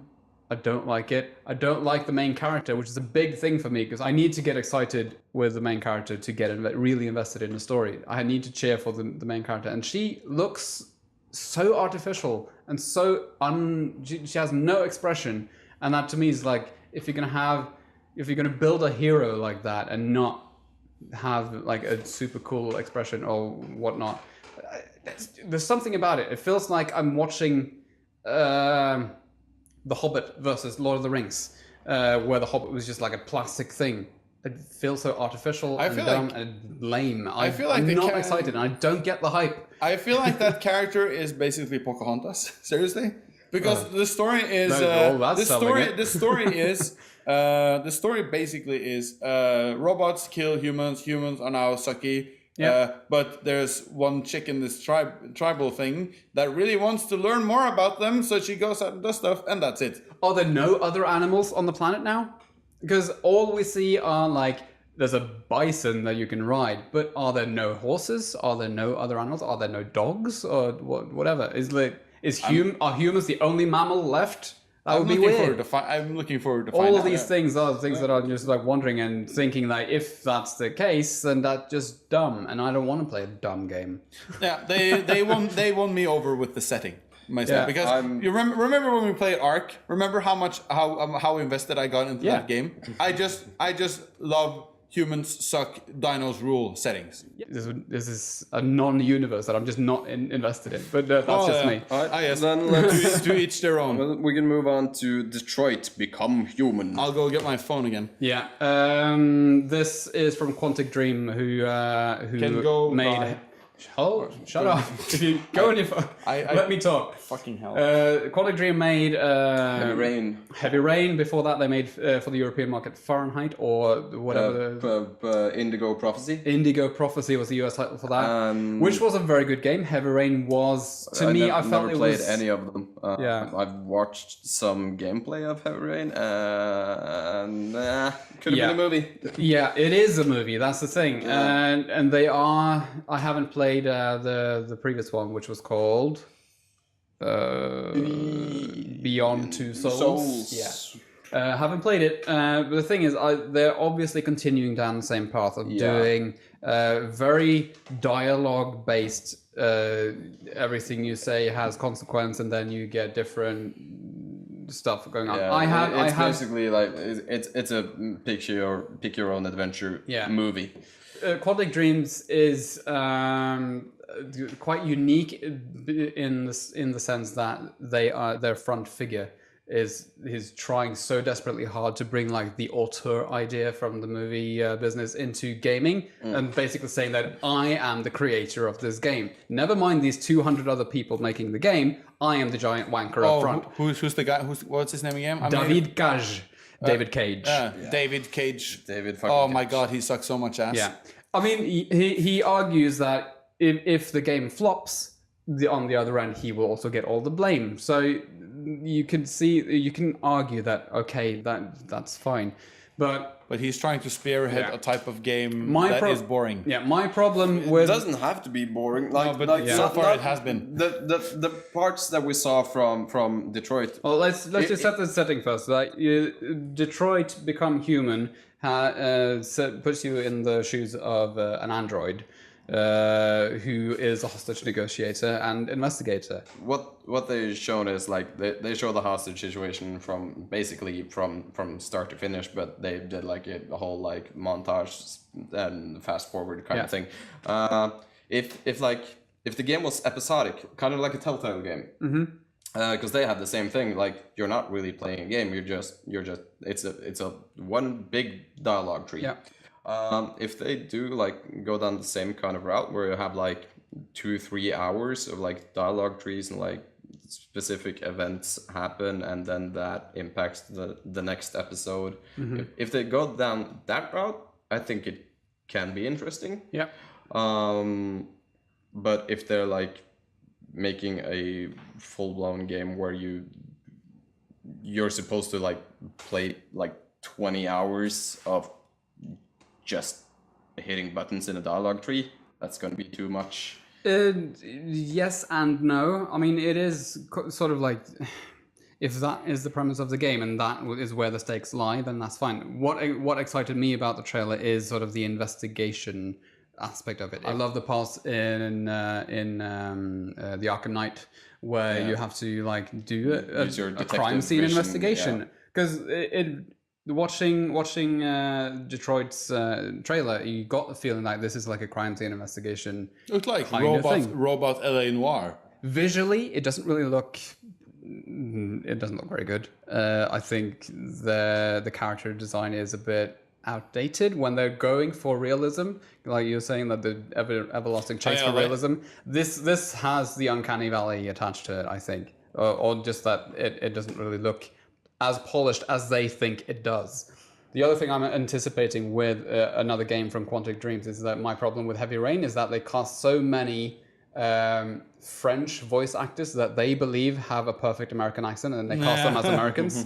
I can tell. Like Quantic Dreams, I can tell. Generally poor game design, but Heavy Rain I thought was good when it was new. So I am kind of excited to play or see what Detroit Become Human turns out to be, but I don't really have my hopes very high. I want David Cage to retire and slink away into nothingness, because while I know he really wants this cinematic gameplay thing to be a thing, the fact of the matter is that it's boring. My secondary interest in Detroit Become Human is just the whole idea of sort of artificial intelligence and the whole thing about machines having a consciousness. Kind of like iRobot, basically. Exactly. With Sunny. But I would. once I had that thought and then tried to Google more information about the game, he explicitly stated that no, we're not really going to go deep into that. So then, But that's the interesting part. exactly. My name is David Cage. I'm a hack. That's what he tried to say. Yeah. Resident Evil, take it away, boyo. This is going to be like a 20, 30 minute kind of thing. We'll make episodes. So there's not Skip ahead. there's not enough to comment on. This is the first time in probably 10 years that I've been excited to see anything with the title Resident Evil on it. And I can see why, and that's the reason why I'm a bit disappointed, actually, because it's a step away from what you like. No, but the thing, no, not necessarily. The thing is, I love survival horror games. Yeah. I've said that many times, but I don't play many survival horror games that are first person, mostly because it's too intense. I'm a bit of a pussy when it comes to games, and I don't. And when you go first person, people tend to drop any semblance of making a truly horrifying experience, a la the first Resident Evil game, the remastered one. And it just goes for cheap jump scares, a la this is what Freddy got fingered, or no, Five Nights at Freddy's. I mean, Five Nights at Freddy's Freddy is built. got fingered for 5 nights. Five Nights at Freddy's is built around the jump scare. That's the point of the game, because you know it's gonna come if you don't close both the doors properly. So that's fine. But I'm a bit scared that Resident Evil now, when they go over to a first-person view, will they do the same? I mean, Capcom are not good writers, because they made Resident Evil, and the stories there are Every other Capcom game and ever. they're almost as bad as Kojima stuff. Seriously, it's so dumb. But the fun thing about Resident Evil has always been fun but campy, so it's fun, but at the same time it's also kind of horrifying. But The only thing I have to say, because I've never been a Resident Evil fan, like, ever. But I liked the trailer. It reminded me a lot of the True Blood intro, with like time lapses of things decaying and stuff. So it was cinematically cool to watch, but that's all I got. I mean, it could work. I'm reserving judgment. I haven't formed an opinion. I don't think it's either good or bad at this point. We mentioned Hideo Kojima. What do we think of his entrance onto the stage? Oh God! I know. For a Kojima show. I know that the industry kind of longs for the auteur-driven, design-centric development of games. But you know what happened last time we indulged in that want? We got David Cage. No, I was saying, no. Why is Kojima looked at like this big guy? His stories are crap. Yeah, but people love his games. I get that there's something going on, whether it's a setting or whether it's sort of a style or whether it's just sort of a general... He's just being put on a pedestal. And I think it's going to go to his head. Yeah, but the thing is, like, it's not the industry itself that has put him on the pedestal. Oh, it yes, is it is. No, but it is the fan base that has put him. Yeah, I know, but the fan base also put John Carmack on a pedestal, but he's just a tech wanker. He just wants to make technical stuff. But play Minecraft in VR. Oh God! Stop! I died a little inside when he showed up on stage. We skipped that part. Let's keep it at that. And here's the thing, though. Kojima is being put on a pedestal by his fans, but also by the industry itself. Yes, because the fans like him. Yeah. Because... But the fans like many people. Yeah, and but most people who play video games probably can't name that many game designers. Almost everyone knows who Kojima is. Mm-hmm. So, I mean, they're using his name to build hype and sell games. That's the thing, though. Like you've mentioned tons of names now of persons that I have no idea who are. I know David Cage and I don't know Hideo Kojima. I don't know. Yeah, but you know who John Carmack is? No. He's the guy who created the first-person genre. Yeah, it's like Along with Doom, Quake, all those. Yeah, okay. Wolfenstein 3D. That's him. He's the one who made Oculus. Yeah, he's a legend. He's a legendary programmer. And now that may be so, but I don't know him as a name just because I don't really pay attention to. That's fine. But it's just weird how he gets put. I mean, it could Metal Gear Solid, sure, okay, fine. I know. I've even noticed that fans of Metal Gear Solid say, I like that the stories are so convoluted and dumb. And I feel them. Fuck's sake, I love the story in Resident Evil, which is almost as bad. What did you think about the trailer that he presented, though? I just want to read my my notes for Kojima show. He walked too fast for his light up runway. I didn't even notice. I thought that was hilarious. But when it comes to Kojima, I'm always skeptic and borderline septic. Hey, but basically I have the same thing as Magnus. I don't like his games. They're so convoluted and dumb. And with Death Stranding, Norman Reedus naked, dead baby, dead whales, flying people. See previous paragraph. Has he made any other games than oh my god, Metal Gear Solid games? I don't think he has. No. Yeah, he has, but not that anyone knows. Well, that's the thing, though. I have no idea whether or not anything non-Metal Gear. No, but Will what be good. you can expect, that it's gonna be convoluted. It's gonna be weird as fuck, and there's gonna be. I like at weird least, as fuck though. I know, and I gotta say, after watching Death Stranding, there are two things I now know.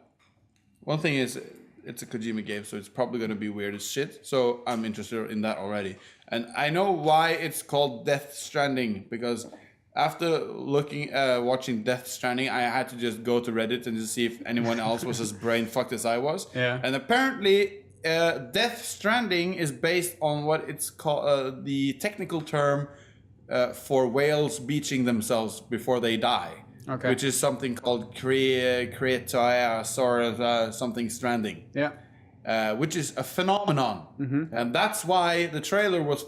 I don't know. Dead whales. I don't know what the deal was with the baby, but with all the dead fish and Yeah, shit. things like it's a gorgeous looking trailer. It doesn't reveal anything about what it's about, but the whole sort of surreal environment and the feeling you got from watching it was interesting to me. I'm sure it's going to be shit when it comes out, but No, it's probably exciting not. now. Probably not. I think it's going to be. I mean, for I what think it's gonna worth, be it's for gonna what be it's an worth, interesting experience. Yeah. for what it's worth, what I'm hoping is that Death Stranding is a third-person psychological thriller with survival elements.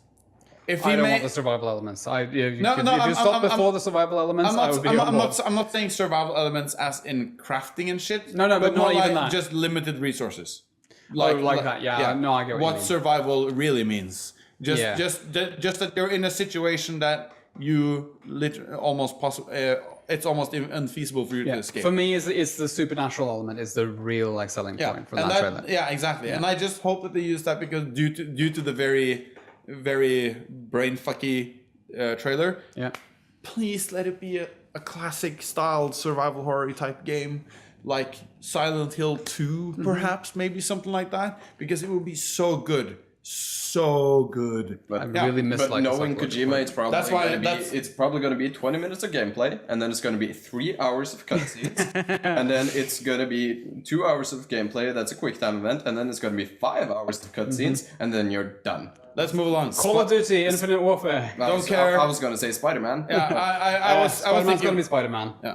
To be fair, the trailer looked fun. Yeah, and Insomniac, they made their most recent game was Sunset Overdrive, and so we know that they're good at the city traversal kind of thing, and that's 80% of Spider-Man. That's what Spider-Man needs to be. Yeah. It needs to be Spider-Man 2 Shattered Dimensions. No, not No, Shattered so it's Dimensions, just just Spider-Man 2. 2, the movie game, the game. Yeah, that was a fantastic game. That's what I want more of. Just awesome traversal and then some fighting and then. I just It watched did- it. it I didn't show didn't that bother much. to write it down, so that's why I just skipped ahead because it's going to be a Spider-Man game, and we know what that entails. Do we want to talk about Crash Bandicoot remakes? None other than Why? No. It is just feeding into the whole nostalgia thing. I know, but it was I've such grown a up. That's my first PlayStation game. I agree. have so much love for Crash Bandicoot. Just well done. I to just wish they would bring Crash Bandicoot to the new consoles. Yeah, I just wish they would do a new game instead of remaking the old ones. No.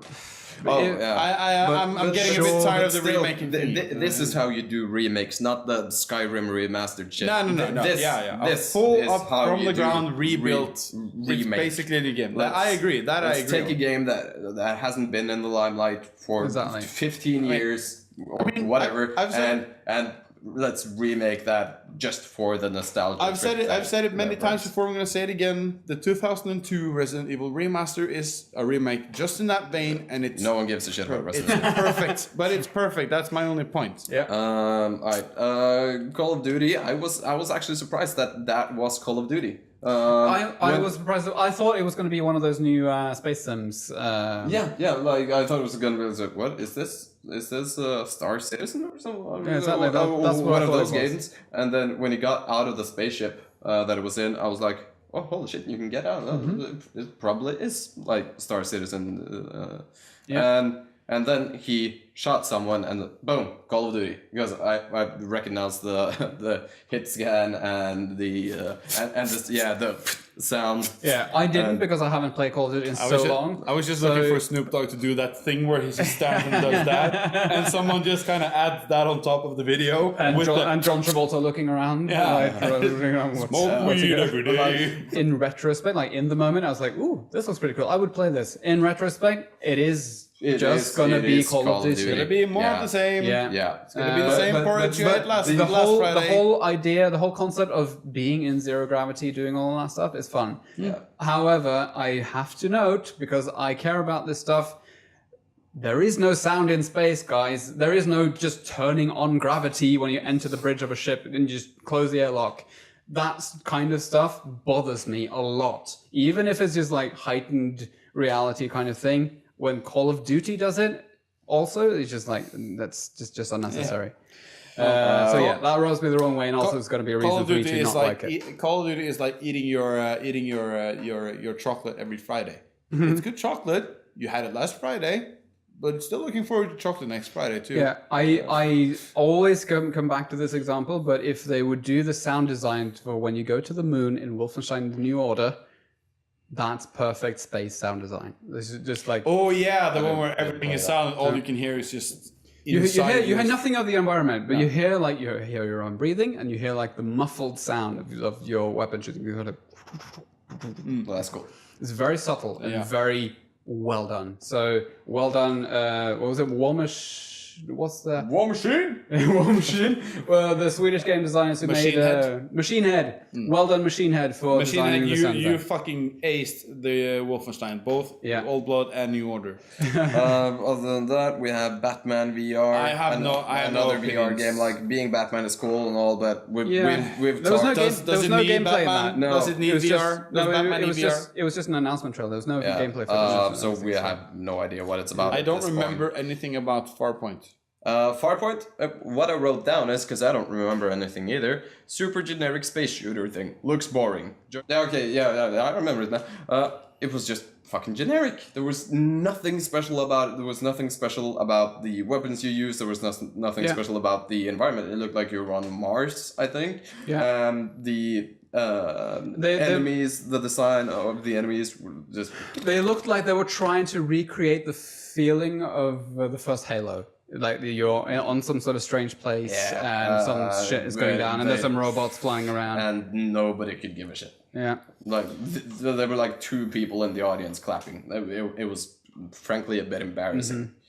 But that's Sony. Yeah, there's one game that we haven't mentioned because I don't know if it was part of any press conference, but there was one game that I looked forward to that I saw the trailer for, which is Vampyr.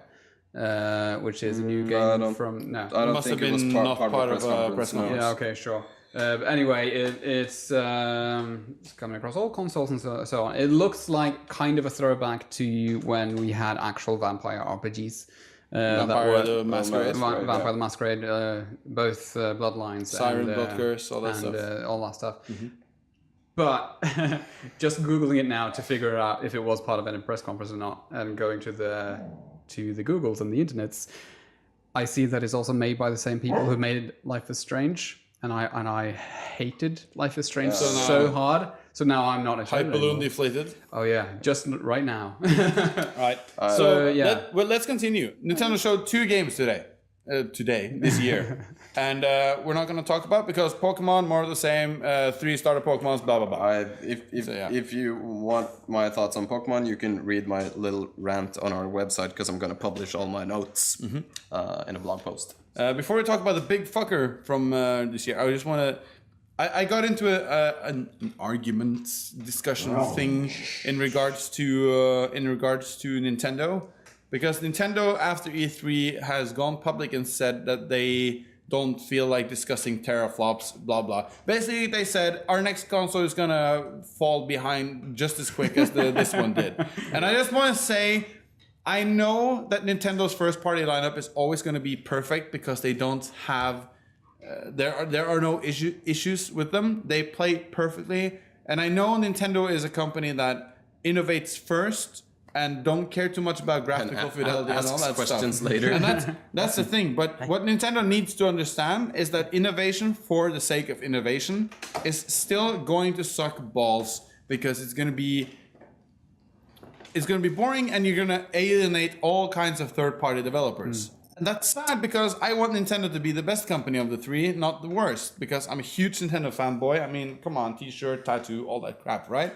So it's sad that they're going out now that we know that NX is a thing, that now it's just, no, it's not going to be a powerhouse, and they're still going to alienate third-party developers. So we're going to get a Zelda game, a Mario game. Maybe they'll shock any of the other old studios up from their graves to remaster some game like they did with Star Fox Now, a completely vestigial, useless title, and that's gonna be it. But I'm still gonna buy the NX, because did you see that Nintendo stuff this year? No. And I'm gonna lead into the next part, and this is my opinion on the new Zelda game.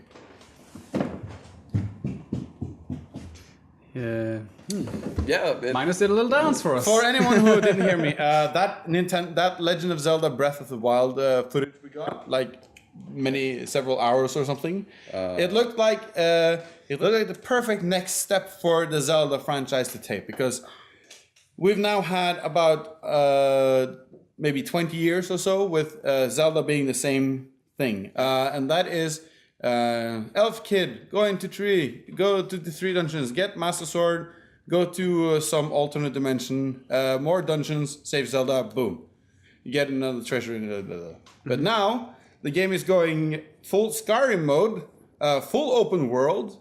We saw gathering. We saw gathering, crafting, hunting. We saw several types of armor for him to wear. Setting the world on fire. Climbing. Physics, basically climbing. every surface can be climbed. Because Link is Spider-Man now. No, but he's always been spry as fuck, right? Because Link has always been like this. He's always been like a climbing guy. He goes up everywhere. Holy shit, the things they cannot do. But now it's set in an open world, and I just think it looks fantastic. Right. And I'm looking so much forward to it. And then there's like idiots who go like, did you see the grass? The grass wasn't very high quality. The last time they showed us well, it's fucking Nintendo, isn't it? I mean, yeah, I know. It's Nintendo, and they're going with... Overall, the game looked really pretty. Yeah. I mean, like... The cell shading thing, it works. It looks so good for like Legend of Zelda. Wind Waker, not the remake, but the original, still holds up to this day because of the cell shading, because it never goes out of style, or it never looks dated. And then Twilight Princess went back and did the pseudo-realistic style. Looks like shit now. But then the HD release now has made it look good again, so who cares? But then you go back, then they did like a medium thing with Skyward Sword, where they cell shaded it on top of realistic style models. Okay. So it looks cartoony, but not as much. It's not full on cartoon like Wind Waker. No, but it kind of looks like Borderlands-ish. Then. No, more like Borderlands, except not the same kind of art direction, obviously. But honestly, for me, and I know that's the case too, because Legend of Zelda, according to a lot of statistics sites, it was the most discussed game of E3 this year. And I can see why. They showed us tons of footage. It looks really, really cool, and it looks really good. I mean, the colors are like saturated and beautiful. I'm gonna buy an NX just for that game alone, and it's gonna be so fucking worth it. And I'm going to borrow your NX just for that game alone, because sometime in the next decade, maybe. Even though the game looks cool, it's still not enough for me to invest in new hardware just to play I get that. I bought the Wii U. I have barely used it for anything but virtual console stuff. Yeah. I know it's a waste of money, but somewhere deep inside, I'm just hoping that Nintendo will stop with this no, we're doing our own thing kind of bullshit, and just understand that they can innovate while having a standardized platform that competes in terms of power. I so look forward to the day when Nintendo realizes they can release things on other platforms than their own. That's not going to happen. No, I know it's not going to happen, but I so desperately want them to, because I hate their consoles. But Nintendo is just, they exist in a vacuum.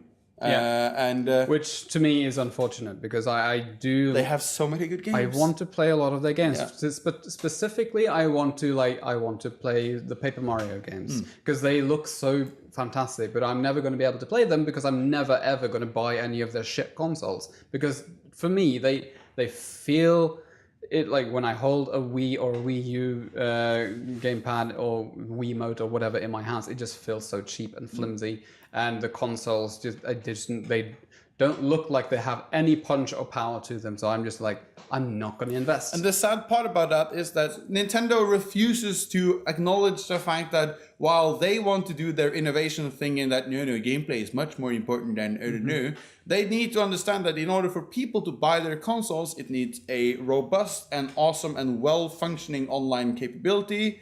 It needs the hardware to support at all least kinds of games. 6 teraflops. And then the best looking pixels. Yeah. And the the highest quality pixels, the best frame rates. Right. Anyway, this podcast episode has been sponsored by 72 Virgin Pina Coladas and a tiny duck named Dick. What are we doing this upcoming month? I'm going on vacation. Yeah. So you will not be releasing any Resident Evil or Another World? No, I will be releasing Resident Evil. I will try my very best to get Another World done. A couple of days ago, I released the first episode of Oxenfree. There will be a new episode every Tuesday for you guys to watch. And that's going to probably run through the entire summer, maybe even until August. But yeah, that's a new indie game from Night School Studio, which I seem to recall are former Telltale Games developers who started their own thing. So yeah, that's going to be a dialogue-heavy, what you say and choose will result in alternate endings and so on. What about you? What about me? Well, you've sort of taken over the responsibility of Sunday Brunch. I've got Sunday Brunch, and that's basically all I do. Takes all my time, all them Photoshops. I've got some awesome ones for tomorrow's episode, but that episode has already been out when we are releasing this. So tomorrow in the past. Yeah, so tomorrow in the tomorrow in the past, there's going to be some fun stuff. Yeah, the next like basically every Sunday there's gonna be a Sunday brunch. Yeah. At the time of the release of this episode, probably the next episode will be not Larry. It's gonna be what was it called again? Killer Instinct. We played Killer Instinct, and it was a hoot and a half. So prepare for some fun times. We need to play more games like that. Definitely. Okay. Anyway, if you're watching this on YouTube, you can find this podcast on iTunes. We would really appreciate if you left us a review on iTunes because then we actually know that people are listening. Yeah. If you don't use iTunes, use Google Play. And if not, you can find our podcast manually at lowbrowgaming.com/podcast.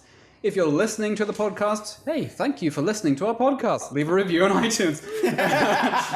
Also, make sure that you visit our YouTube page, youtube.com/lowbrowgaming. Subscribe, like, comment, do that thing. Share it with your friends. So that we know that someone's watching.